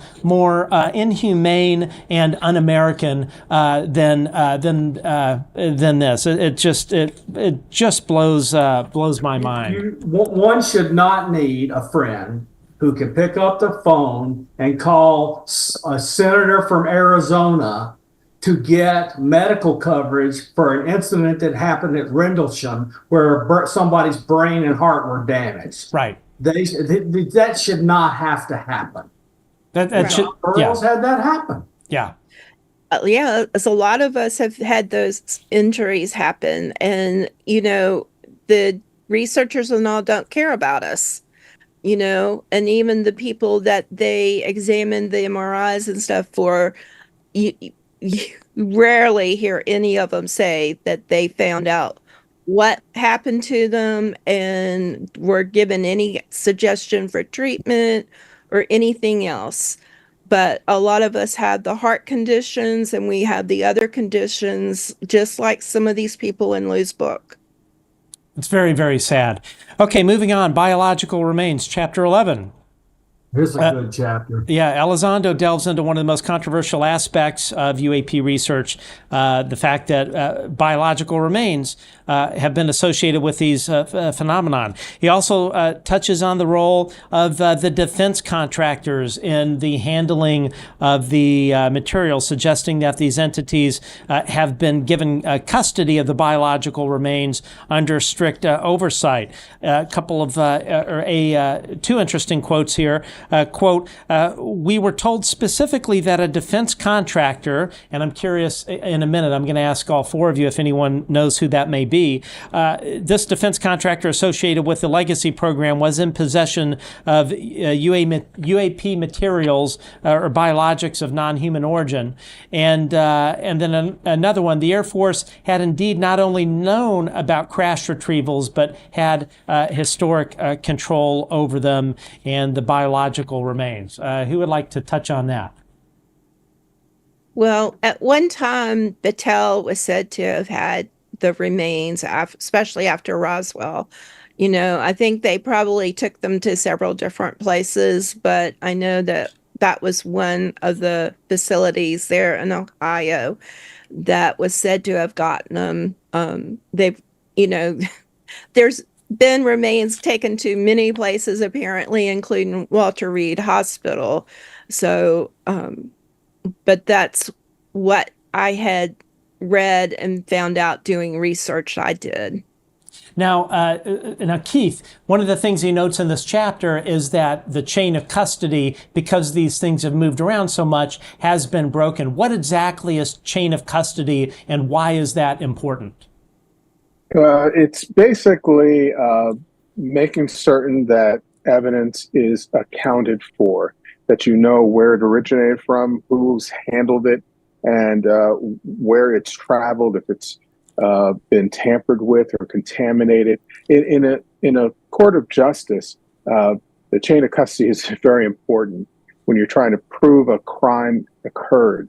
But in a situation that appears to be extra legal, you're talking about non-human biologics. I don't think that our criminal justice system is really set up to deal with the accountability of that.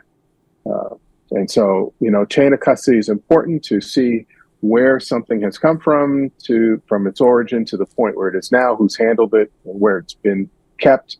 But maybe in terms of possession, who owns it, that might be a useful purpose for the chain of custody. Keith and Daniel, any thoughts as to who these contractors are that Lue is referring to in this book?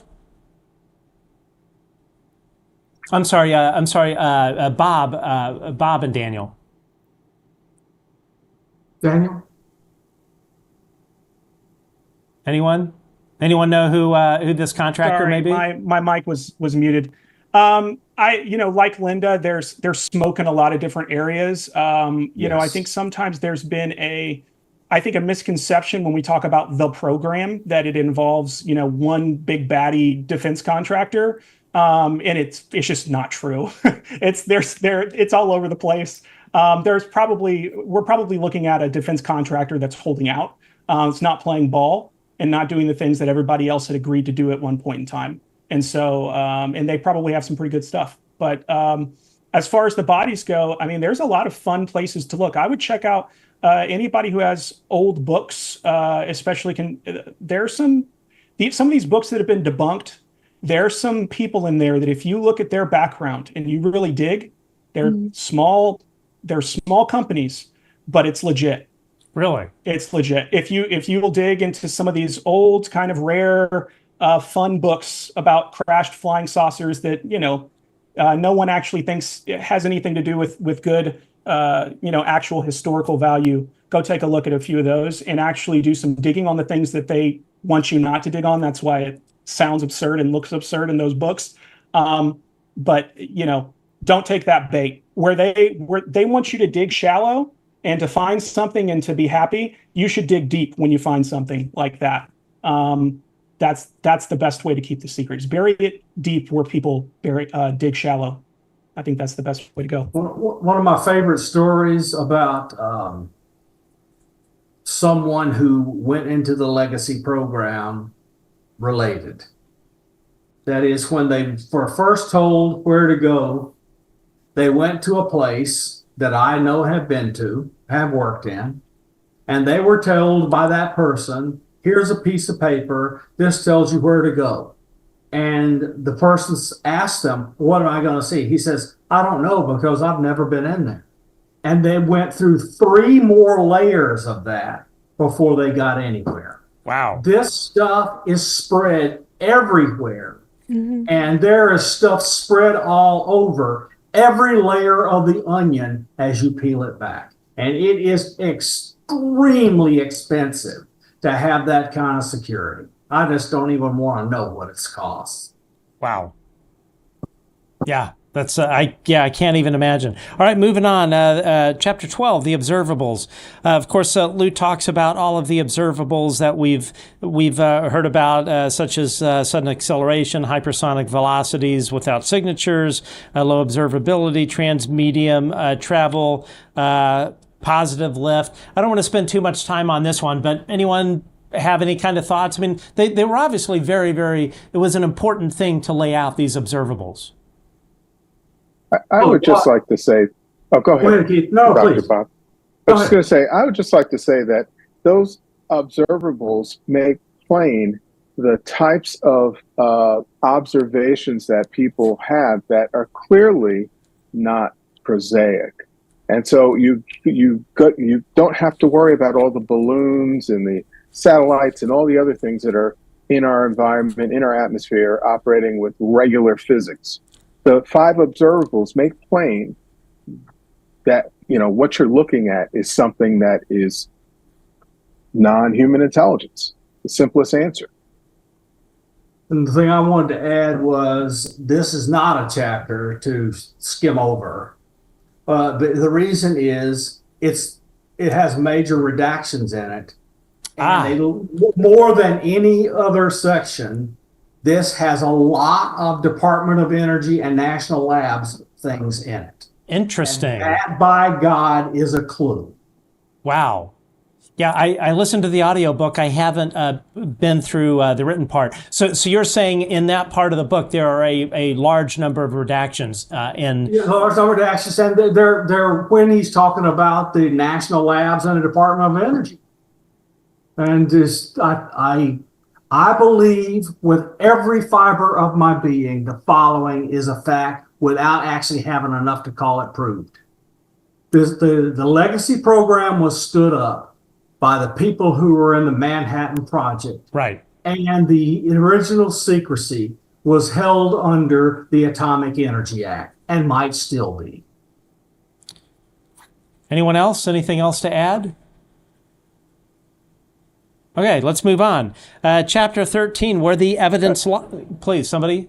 Keith, you were going to say something? Daniel was muted, but he was going to add something. I think that the it's important too to see that some of the stuff it's talking about here in terms of orbs being around nuclear sites. This is something that goes way back, all the way to Project Twinkle. This is early stuff. And so I think it's important, again, to use this book as like an entry point and to go look at some of these things he's talking about. And I think that's where it's really great is introducing people to these themes, like really, and then let's go in and let's substantiate them with all of these other examples that back up what he's saying here, right? Because there are documents, right? There are documents that have been released that you can find where they have been looking at this for a very long time, and it's a very, very important piece of the puzzle. Anybody that wants to claim they're doing research in this area wants to take this book and go past the book as deep as you can go. Absolutely. Okay, let's move on to chapter 13, where the evidence lies. This is besides me liking to talk about McWest, the other probably second most common topic I like to talk about is obfuscation by the United States Air Force. Here, Elizondo explores the challenges of uncovering and presenting evidence related to UAPs. He talks about the various sources of evidence, eyewitnesses, radar data, sensor data, physical materials, and he talks about the bureaucratic obstacles and resistance that he faced from certain factions of the government, namely the United States Air Force, excuse me, which he suggests may have been involved in the cover-up. I would say with confidence are involved in the cover-up. Some interesting quotes here. Quote, "We knew that our adversaries had their own UAP research programs. We also had incursions of our most sensitive restricted airspace happening regularly and urgent national security concerns we were investigating." In another part, he says that it had become extremely clear to me that the United States Air Force was part of the cover-up. And he noted, days went by and I grew increasingly angry. Here we were ostensibly investigating the unthinkable and others in the government were actively hiding it from us. I would point directly to the Secretary of the Air Force, Frank Kendall, who I would say is jeopardizing not only the men and women who wear the uniform, the lives of the men and women who wear the uniform, but all of us, the citizens of the United States. This long history of cover-up by the United States Air Force and the continued cover-up by the United States Air Force. I think it was about a year or two ago, where Frank, the Secretary of the Air Force, Frank Kendall, appeared. I think it was on Good Morning America, and he didn't deny that UAP existed. He simply said, "We have nothing to indicate that these are a threat." I cannot think of a more asinine statement by somebody that is the head of one of the sections of our military, Frank Kendall, the Secretary of the Air Force. Lynda, your thoughts? I'm sorry, go on ahead. Especially when you know one of these things stood over a missile silo and shut down a whole battery of nuclear missiles. Right. That's a threat. Yeah. Yeah, there's no two ways about it. Lynda, what do you think? Okay. The Air Force has always been my hot spot. Yes. Because I've always known that they were lying.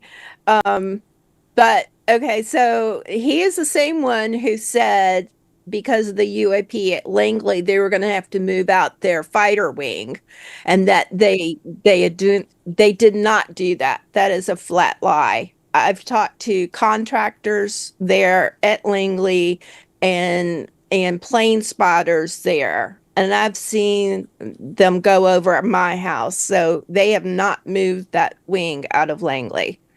So I don't trust the Air Force at all. Now, was it possible they had moved them out during the month of December and then flew them back, or you're saying in general that you have evidence that they did not relocate the F-22 wing? The spotters and the people that live there, they've said they've never left. So I don't know. So the only way they would be leaving is to go overseas now. Understood. Anyone else want to pile on to the Air Force? I think this is an important point to point out the following. So a lot of people think much of this stuff is hidden at the deepest levels in waived, unacknowledged special access programs. So let's suppose that something at Langley involved with the legacy programs or the current work is in a waived, unacknowledged special access program. If you are asked about something related to them under your non-disclosure agreement, you are required not to say no comment. You are required to tell a lie. Mm-hmm. That's specific. So that is part of the security classification guide? Part of the oath. You are required to tell a lie. The other thing that in the past week or two that has happened with Langley, for instance, is that they no longer are allowing cell phones on the property. You have to leave them in your vehicles or otherwise. Wow. Well, that tells you something right there, doesn't it? I have one thing to chime in before we move on from this one. And it's kind of a boring thing, but it's not. It's got some interesting historical significance. The secretaries of the services, specifically the Air Force and the Navy, and Bob, you can correct me if I'm wrong, there was a point in time where there was a lot of bureaucracy between the people who audited these special access programs, which it was a mess, and it's probably actually worse now than it was then, because they've made it easier to do all of the nefarious things they were doing before. There were a lot of layers of bureaucracy. Well, there was a time where a certain someone, a special someone, came in to the Navy and was instructed to set up these special access programs so that they would clear separate auditors, and those auditors answered directly to that person. Okay, who is this person? Special person. That person is Bobby Ray Inman, who you will not find mentioned very many places in these books written by all of the people that were like, you won't find it. You won't find him. And the fact that you don't find him during the periods that we've looked at, and that's one of the reasons why, honestly, I'm a self-promoter, but people loved Loose Threads because we talked about Bobby Ray Inman, and he doesn't get talked about enough. But he was actually the person who set up the SAPs, who showed the Air Force how to set up the stealth SAPs, okay? And so that means that he knew probably, or at least he knew Ralston, who was also part of the senior review group, right? That he shows up in the Wilson documents, not by name, of course. And so you do really need to look at the secretaries, and it's not like it's just this one or that one. I don't know if it's still that way, but I do know there was a period of years, and in fact, they changed the law later. Bill Perry helped make some I think it's the Goldwater's-Nichols Act, where they made it so that everybody now, especially with the Air Force, they would clear some auditors, and now they had to answer straight to the Secretary of the Air Force, which if the Secretary of the Air Force works for a defense contractor, rolls in for 5 years and then leaves, that seems unethical. I would say so. The revolving door is one of the worst features of our government, the revolving door. Yeah. Yeah. Yeah, you look at Ronald Moultrie. You look at the Secretary of Defense Lloyd Austin. I mean, it's a literal clown car of people. It's just insane. Well, I think this is why the UAPDA, the Disclosure Act, is so important, because Congress is not suffering fools lightly. I think they're tired of being lied to, and I think that they recognize that, and the Disclosure Act is a consequence of this recognition. So anybody in the general public should look at that to get an idea of the scope of this issue, of this problem, historically and currently. Agreed. Okay, moving on. Chapter 14, searching for breakthroughs. Essentially, in this thing, he's talking about the work of these physicists and engineers to develop new technologies based on the observed behaviors of UAPs, including zero-point energy, and how this sort of thing would, really be beneficial to the future of humanity. Bob, as a scientist, any thoughts on that? Yeah. So look, this chapter is super important because it's where we learn how Lue and OSAP, et cetera, interacted with these scientists and produced all the DIRDs, the DIRDs, the reports that we have. Some of them are out now under Lakatsky with Elizondo and others there. And we saw one of the most fascinating pieces of this chapter is when Hal put a bunch of different things together and came in and talked to Jay and Lue and Lakatsky about his view of how these 5 observables and the other effects were happening. He says there are a lot of details that need to be done, but he had a basic overall deal. This chapter is really important. Anyone else want to add to that?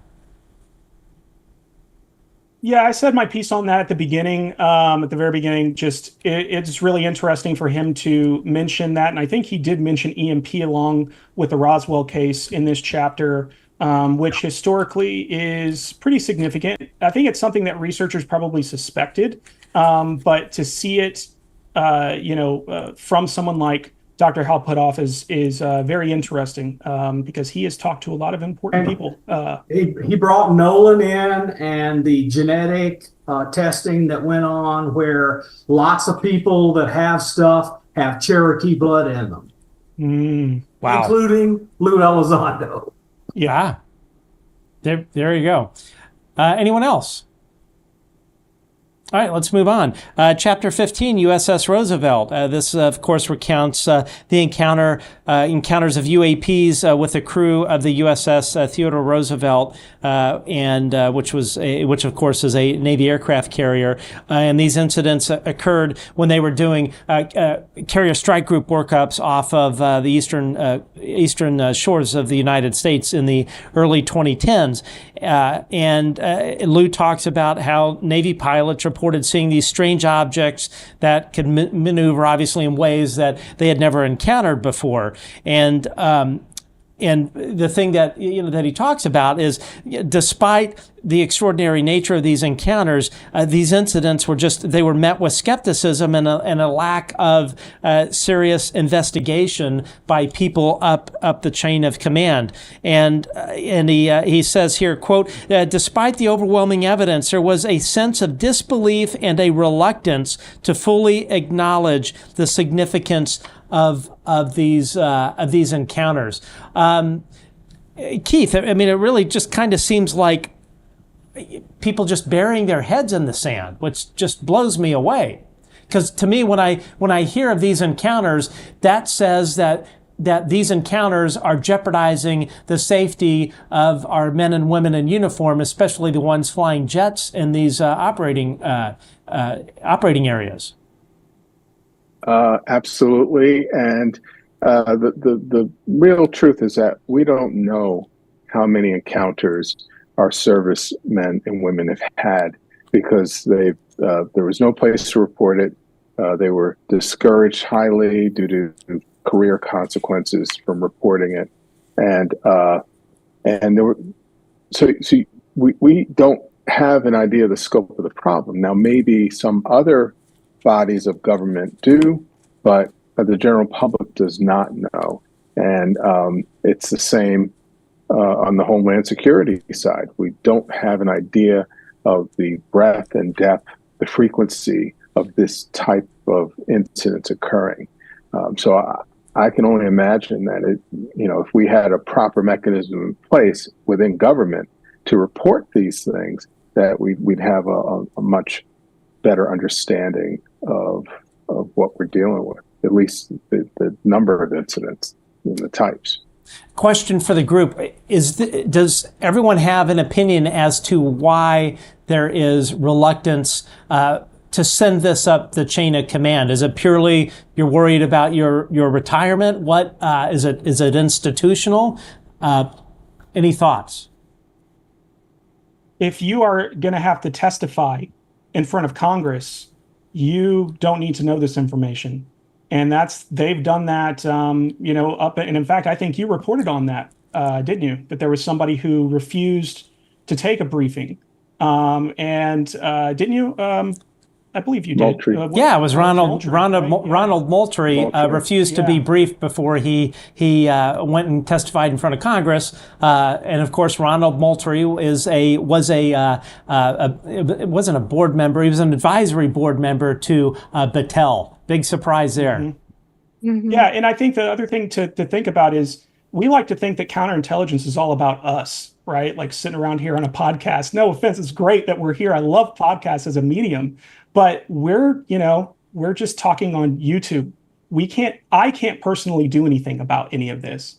Mm-hmm. Imagine how big of a threat someone, at the Department of Justice might be, right? Or someone like that where you could act, or someone who worked at the GAO, right? Those are the people who are dangerous. And so those are the people who You've got your Russian doll going. That's just as much for us as it is for the Russians, right? Like that might be more for us. It's Bob that's dangerous. It's not, no offense, Bob. He's the one you got to hide it from. It's not you and me, right? And so I think that's, there's some of that going on. There is a lot of internal stuff where you don't want people to know. So this chapter is another one for the FOIA folks, because the program that got all those videos out that Lue sprung on all the world is called Interloper, and we need to find every document we can with that name in it. Absolutely. Lynda, were you about to say something? Just that Oceana was the naval station for the activity, like where Ryan Graves was, and it is horrible. I mean, they do not answer FOIAs. We had one of our MUFON investigators was a retired Air Force colonel, and a FOIA he had submitted to Oceana took 5 years to say, oh yeah, we destroyed those records within 30 days as required. And it took them 5 years to say that. I've got FOIAs that I filed with Langley 2-3 years ago. I've never gotten a response to, and it maybe be 3 years before I get it now. It's just insane. All right, moving on. The chapter 16, the aha moment. This I found was really kind of a frightening chapter in a way. So here Elizondo talks about this pivotal moment in his investigations when the pieces began to come together, and it focused on the realization that all of this whole UAP phenomenon might actually, it's probably not a random thing, but rather part of a larger, more coordinated presence on Earth. He says, quote, "The realization hit me like a ton of bricks. We are not dealing with random anomalies, but with a coordinated intelligence presence." Frightening, absolutely frightening. With that, and he gives you a rudimentary explanation for the physics source of the 5 observables. This is an important chapter, and Puthoff is the leader behind their understanding. Mm-hmm. Anyone else? Yeah, I think he also talks about the 6th observable here, which is really great, and I think that's something to take away. I've been waiting for a good time to chime in about the Tehran Iran incident, because that's something that he actually does mention in one of the paragraphs. I think it might be in this chapter. It may have been in one of the previous that I missed. But one of the interesting things is that was also investigated by the Air Force, but then it was also investigated by the DIA. And the person who investigated at the DIA called it like the classic. He says, "This is an outstanding report. This case is a classic, which meets all the criteria necessary for a valid study of the UFO phenomenon." And sure enough, there are 6 things there, and one of them is there were physiological effects on some crew members. And he cites brightness from the craft, from the strobes, but there were other. That's not why he put that in there. He put that in there because the general who was involved in that incident, his blood wasn't coagulating, which is a radiation exposure symptom. So back in 1976, they're already saying that internally, and this was huge in the intelligence community in many different countries, not just ours, that this is the hallmark of a serious case. Just a handful of years after they shut down Blue Book, they're saying physiological effects. That's a thing. Then people want to go look for Gordon Lore's monograph from the 1960s, where it's observable effects that happen around UFOs. This stuff has been known for a long time. All right, moving on. Chapter 17, What Now? Here he talks about the uncertainty and anxiety that accompanied his decision to resign from the Pentagon and pursue what he's up to now, knowing that he wasn't getting anywhere. And he wrestles with the realization that humanity, they may not be ready to face the truth about UAPs. I think that we are. One quote that really stuck out to me, he says, only a few people were privy to the fact that humanity could truly be facing an outrageous extinction event of our own making because we were not taking the threat seriously. I mean, that is absolutely outrageous. Yep. Lynda, thoughts? He, there's not many people that would have done what he did, especially at the level that he was, and the security of the family and everything else. That just tells you his character and the ethics that he had, and to see a bigger picture of how important this was for humanity. Absolutely. The anguished conversation that he had with his wife, telling her he was leaving and he was going to have a massive loss of income, but his integrity just would not allow him to do anything else. And I have such a level of respect for that. Daniel, or actually let me put that to Keith. Do you think that humanity is ready to confront this? I absolutely believe that with all of my heart. And as a public safety professional, emergency management, and law enforcement, it is critical that we have the information that allows us to make the best decisions to preserve human life. And we can't do that if segments of our government are withholding this critical information that has been evidenced by multiple compelling incidents with a whole variety of reporters and victims. So this is hitting the nail on the head in terms of bringing this information out to the American public. I think Congress has recognized that as well. Absolutely. And look, the federal officers and federal protection level people of Homeland Security, whatever, they are interested in primarily continuity of government. And whatever happens at Joe Blow County in Southwest Texas to the sheriff and all of his communities, they can't help them in any way. They need information. They need data. They need to be informed. Absolutely. And Chapter 18, the 800-pound gorilla, really ties quite well into the previous chapter, what we were talking about. And he talks about this concept of the 800-pound gorilla being a metaphor for this whole UAP issue, that this issue is so large and unwieldy that we can no longer, we just can't ignore it. And we can't continue, leave it unaddressed due to, fear, ignorance, denial, that kind of thing. And he talks about an encounter with Chris Mellon, who we all know, former DOD official, who was a crucial ally in the effort to push this thing forward. He emphasizes the growing realization among a select few in government and military that UAP represent a potential existential threat to our existence as a species. He notes, quote, "Humanity is approaching a moment that nothing in our evolution has prepared us for." And that the gorilla is now evolving to the point where he could be a problem for everyone at the zoo, not just to the zookeepers, but to absolutely everyone. And that we are speeding toward a new reality like a bullet train that cannot be stopped. Daniel, do you think this thing can be stopped? Can the toothpaste be put back in the tube at this point? I hope not. Anything's possible. I don't know. It's hard for me to value systems that don't work for people. I am totally fine with uncontrolled disclosure.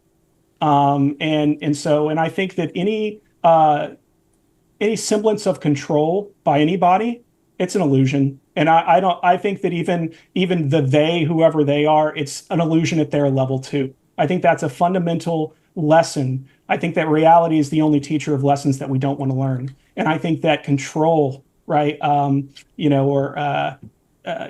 think that just this idea that we can control reality, that we can keep everything going the way it is. We're seeing the results of that every day. And so I frankly think that we've made a lot of breakthroughs personally. I think that there are a lot of breakthroughs, and I hope, I don't know, I hope that there are some people that are part of this push that do want those things to come out, even if they want to do it to make money, even if they want to do it purely for technology transfer, that's fine. I'll take what I can get. But it was 111 degrees. I told you before over here. Right. It's getting pretty hot over here. And you know, that's not the only issue that we face, but I tend to worry more about us than I do them. That's my personal, bent, and people can disagree with that, but I worry about the human issues. Anyone else? Just a little bit, Matt. I think the 800-pound gorilla is a guy walked into the office that could open many doors and nobody could get in his way, so he could stomp through and get stuff done, where he talks about how this guy went out and got 2,000 clearances in a single week. That's an 800-pound gorilla, and its name is Christopher Mellon. Indeed, and we will actually have Chris Mellon on our show at a date to be announced. Anyone else have anything to add to this one? All right, let's move on. We're up to chapter 19, 19 out of 25, so we're going to keep plowing along here. So 19, the name of the chapter, And the Horse You Rode In On, which I think is FU and the horse you rode in on. And it highlights, again, the bureaucratic obstacles that Elizondo and others faced to attempt to gain recognition and action on this entire issue. He emphasizes the need to reframe this entire conversation around UAP to make it more palatable, and how the reframing of it from UFO to UAP was necessary to move this into a lens that they could get members of Congress to actually pay attention to. He noted, quote, "They did not want to be associated with the historical stigma around UFOs," which, I mean, to me, that seems pretty reasonable. Anyone have anything to add with that? Just an observation. I think UFO replaced the term flying saucer because of the stigma associated with that. And so UAP is replacing UFO, but none of it deals with the underlying problem of efforts to stigmatize and, treat the issue as non-serious. Mm-hmm. So we can continue to call it different names. Yeah. But we're not dealing with the stigma.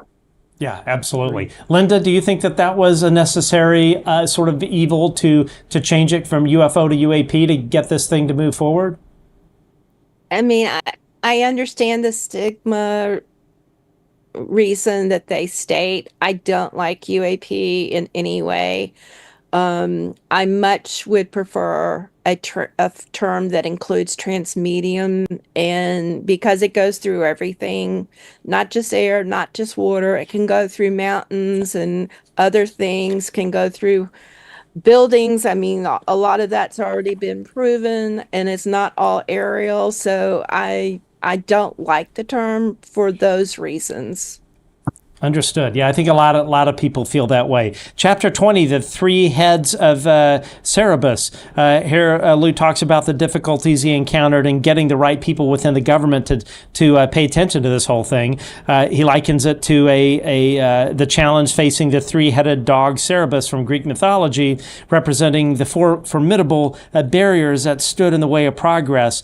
And despite his multiple attempts to brief high-level officials, him and his team were stonewalled. He noted here in a few interesting quotes, quote, "Why was it so damn difficult to get the right people in the chain of command briefed?" He says, noted as well, time is not on our side, which I think all of us would agree on, that we have to take action.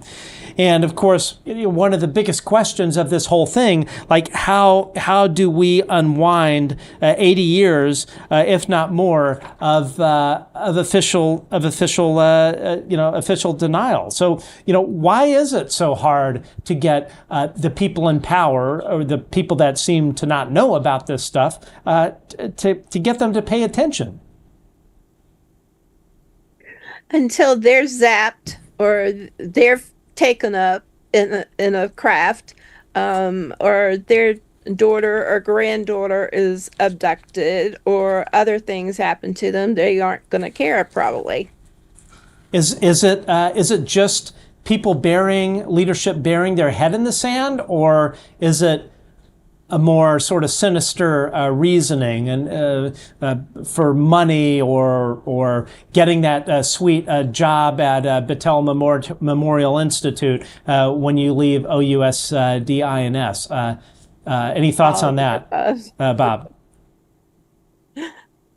Yeah. He's shaking his head. Yes. All of the above. All of the above. Anyone else have anything to add about that? I think people at large don't care a lot. I think there's been a lot of information out there, and people just aren't asking those questions. And so I think that people do need permission, even though we don't. The curious people here watching, even the skeptics are curious.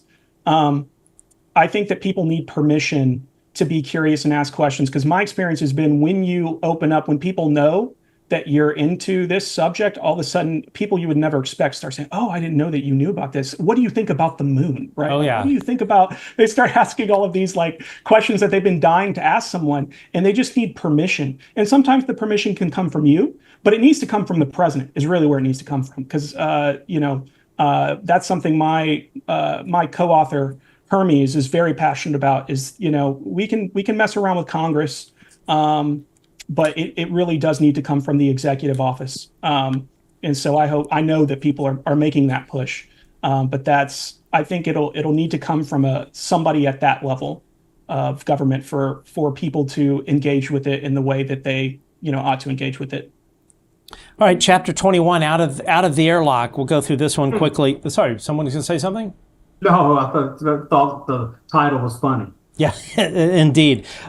So here he talks about really is one of the biggest turning points in his whole life, where he formally resigns from the Pentagon, and the emotional weight of it, and the sadness, and the emptiness. Was just a question to everyone in the group: was this necessary?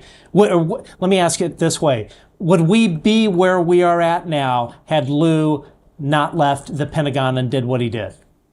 No. Nope. Yeah, I would say that's. He would have, after he and Mellon engineered the removal of those videos and got them in the New York Times, etc., he would have been persecuted had he stayed in there. Yeah. Persecuted. Yeah, absolutely. All right, moving on, chapter 22. Just have a few more chapters to go. All the small things. Here he reflects on small but significant moments that shaped his journey, that contributed to UAP disclosure. He talks about the building of relationships, both within the government and with outside allies. And he really emphasizes that persistence is what is going to make us all successful in getting this whole thing out, that it's the small wins that you have to be appreciative of. And in earlier, one of the interviews that I did today, we were talking about it with Sean Cahill, that it's, we have to really stop and look at where we are right now. The fact that we've had legislation on UAP, UFOs that has gone on the books, I think 5 years running now. I mean, those are really, really big wins. And I think all of us, as it's easy to get discouraged if the whole legislation doesn't get through. But I think in general, Lynda, you've been working this topic for much longer than I have. Do you agree that we are seeing good progress in this area? Yes, I'm definitely. I mean, it's never going to be as fast as we want it, but definitely have made progress. Anyone else? Okay, moving on. Chapter 23, the war plan. This is one of my favorite titles of the whole book, where he talks about this strategic plan to get Congress to pay attention to this thing, and it was this plan designed to educate in a multi-year kind of way members of Congress as to this whole thing, especially the committees, the Senate Select Committee on Intelligence, Senate Armed Services Committee, about the risks from UAP and the associated risk of just ignoring it. And one of the things he noted here, the witnesses that we met with were actually afraid to speak to Congress, as they genuinely feared being sent to jail or killed. I'll give this to the whole panel. Are the reports that we hear of whistleblowers being threatened with their lives, is that overblown, or is it accurate? Since Roswell, we've had those stories nonstop. Mhm. Yeah. From what I've heard and read, and even with the most current ones, that's true. It's terrible. It's terrible. It's really sad. I mean, I can't even wrap my head around it. Chapter 24, the next level of disclosure. So this chapter focuses on what David Grusch has done, moving the ball forward, which I would venture to say all of us would agree that David testifying in front of Congress and of course what he revealed in the debrief article. I mean, that was really, to me, that was probably one of the most significant events that I'm aware of in the history of this topic. Lynda, what are your thoughts on that? Yes, definitely. And to have three of them up there together testifying and swearing to it at the same time, I mean, it was very impressive, especially to have two pilots there flanking him. It cannot be overstated. Absolutely. Keith, you were actually went to the testimony of David Grusch, correct? I was there, and I've described it multiple times as watching history in action. And it was electric in the air, because you had these individuals being asked these incredible questions about something that we could not believe was the truth. And they were swearing under oath, and they were very, very credible people. And it was just, I think it was earth-shaking for those who were interested in finding out about this subject. Even the backstory about the shenanigans around getting the hearing room, and how some of the witnesses that were planned to speak were intimidated out of doing so by their employers. It is a story that is still being written.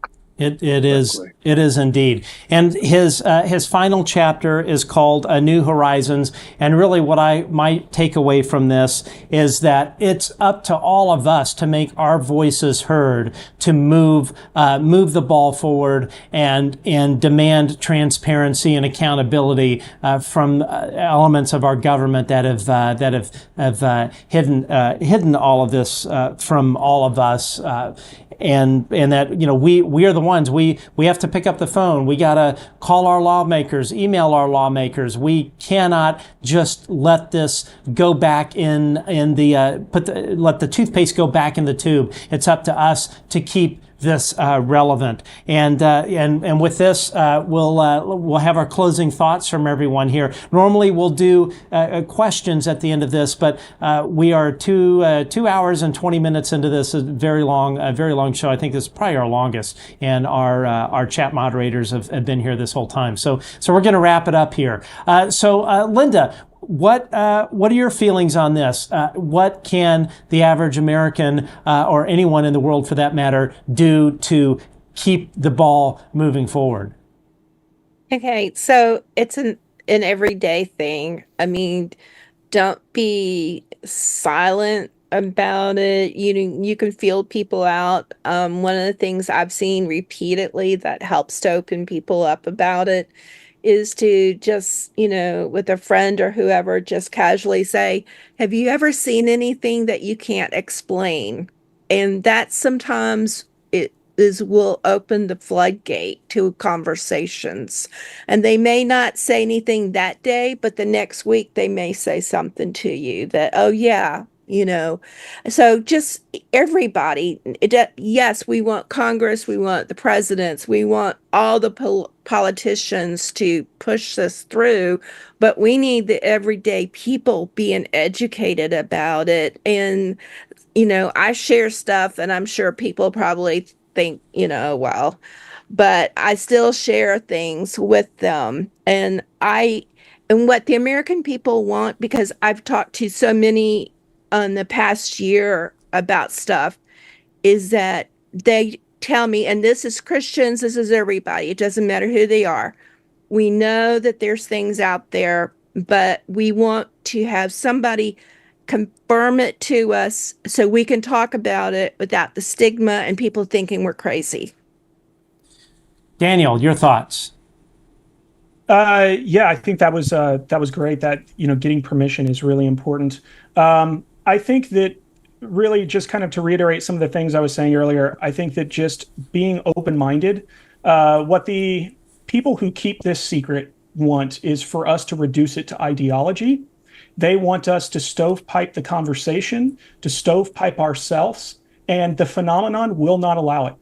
There is some aspect of the phenomenon that is forcing us to mix our metaphors. It's forcing us into these situations, and I think that we need to lean into that. And so I think that you can have different opinions about people's backgrounds and all of that kind of stuff, but the bottom line is information, and take it or leave it.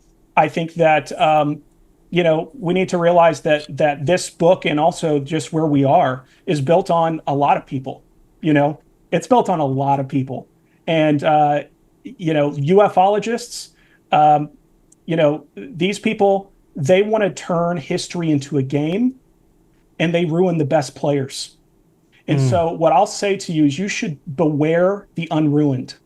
Okay, do not let, and I don't mean at large, but don't let members of the intelligence community be your arbiter of reality. Because if you do that, then it doesn't matter what group has it. And I see Bob nodding his head. I'm not bashing the entire intelligence community. He knows what I'm saying.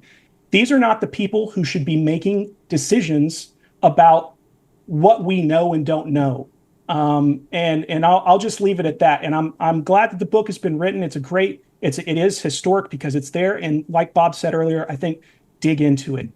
Into it. Use it where you can. And if you can't, that's fine. But don't turn it into an ideology one way or the other. They know how to be all things to all people. They're good at it. Keith Taylor. Totally agree with what's been said.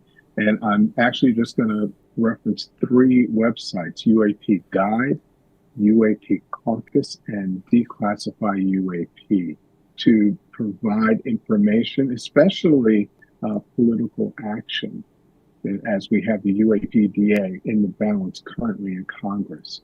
And so getting individuals who may not have much information, getting that to them, the easy way is by looking at some websites that have been put together well to familiarize those who don't know anything about this issue to understand what's at stake and the history of this issue and why they should take it quite seriously. Thank you for that. Bob McGwier. So we supposedly live in a representative democracy, and the democracy requires voters that are informed. When half of everything you hear from your government is a lie, you're not an informed voter. Oppose it. Oppose the lie. and then talk to your Congress critter, your congressman and your senator about the UAPDA. I don't know if it'll pass this year, but we got to get something like it passed. We need to officially break down this secrecy, and we need to let our legislators know that we want to be an informed electorate so we can govern ourselves like the Constitution says we're supposed to. Exactly. Amen. Ladies and gentlemen, thank you so much for being here. This has been a long show, but this was just fantastic. Lynda Thompson, Daniel Elizondo, Keith Taylor, Bob McGwier. I really appreciate all of y'all joining us on what I think was a really great review of Lue Elizondo's book. Again, the book is Imminent by Lue Elizondo. If you guys haven't ordered it, they're watching at home, I certainly would encourage you to do so. One of the most succinct, I would say, pieces of work on this in quite some time. Anyway, Lynda, Daniel, Keith, Bob, thank you so much for hanging out with us for this very long show. I also want to thank all of our chat moderators who volunteer their time, and there are a few of them, quite a few of them here actually. We would not have chat without these chat moderators, and I really, truly thank you. Thanks to all of you that are helping this show grow. Anyway, so guys, I look forward to having you back on, and there'll be more to talk about. Thank you. All right. Thanks for joining us. All right. Great. Well, folks, I hope you enjoyed this show. And if you enjoyed it, we certainly would appreciate if you hit that subscribe button, leave a comment. If you enjoyed our show as well, of course, we always welcome super chats to financially support our channel. You can also support us on Patreon as well. But most importantly, the most important thing I want all of you to take away from this show is that all of you have a voice. All of you matter. All of you can make a difference. No one person is more important than the other. We all have an equal say in this, and we all have an important voice to play. The only way this is going to get stuffed back into the tube is for all of us to sit back and not do a damn thing. It is incumbent on all of us that love our country, that love democracy, that love the United States of America, to right this wrong, to contact our lawmakers and tell them enough is enough. It is time for all of you in Congress to do your job and hold the Pentagon, the CIA, the Department of Energy, all of these folks that have engaged in obscene, illegal activity that would land anyone in a federal penitentiary. We have to hold those people accountable. This flies in the face of what our founding fathers had in mind for this country. It flies in the face of the Constitution of the United States. And the only way this perversion of democracy will continue is for all of us to sit back and not do a thing. We must do it. It is time. This cannot continue. It is a malignant cancer that the Pentagon, the CIA, the Department of Energy, and others in our government, especially the 50-ish or so senior executive service level people, these are all the deputy level, deputy being key. These are the deputy level SES individuals, the 50-ish or so SES level deputy folks, people like Kathleen Hicks and others that are enabling this cancer to continue to grow upon this great nation. It's time for this to end. It truly is. And all of you at home, I want you to do two things. I want you to call up your congressman or congresswoman and demand that the UAP Disclosure Act of 2024 be included in the National Defense Authorization Act. As I mentioned before, we are at a critical point with the Senate. The National Defense Authorization Act of 2024 is going to go into, or is in the manager's package. The key with the manager's package is that in order for it to be included in the Senate version of the NDAA, it requires a unanimous vote by all senators. Once we are over that hurdle, then in the end of December, when it goes to reconciliation with the House, that is where the rubber meets the road. But it must unanimously pass the Senate. Period. The end. Excuse me. Our senators will return from recess around September 9th. It is important, it is incumbent on all of us to call these senators' offices. It doesn't matter if the senator is in your district. We have to call them and tell them that this must pass. Finally, what I would say to all of you is call the offices of Senator Chuck Schumer, Majority Leader Chuck Schumer, Senator, his Republican counterpart, Mike Rounds, Senator Kirsten Gillibrand, Senator Martin Heinrich. And I want you to call these folks and thank them. Thank them for putting together the UAP Disclosure Act for 2024. Thank these senators for doing what they promised they would do when this got gutted by the House Republican chairman of the House Permanent Select Committee on Intelligence, Mike Turner, who, by the way, is one of the largest recipients of defense dollars to his campaign when he managed to gut it.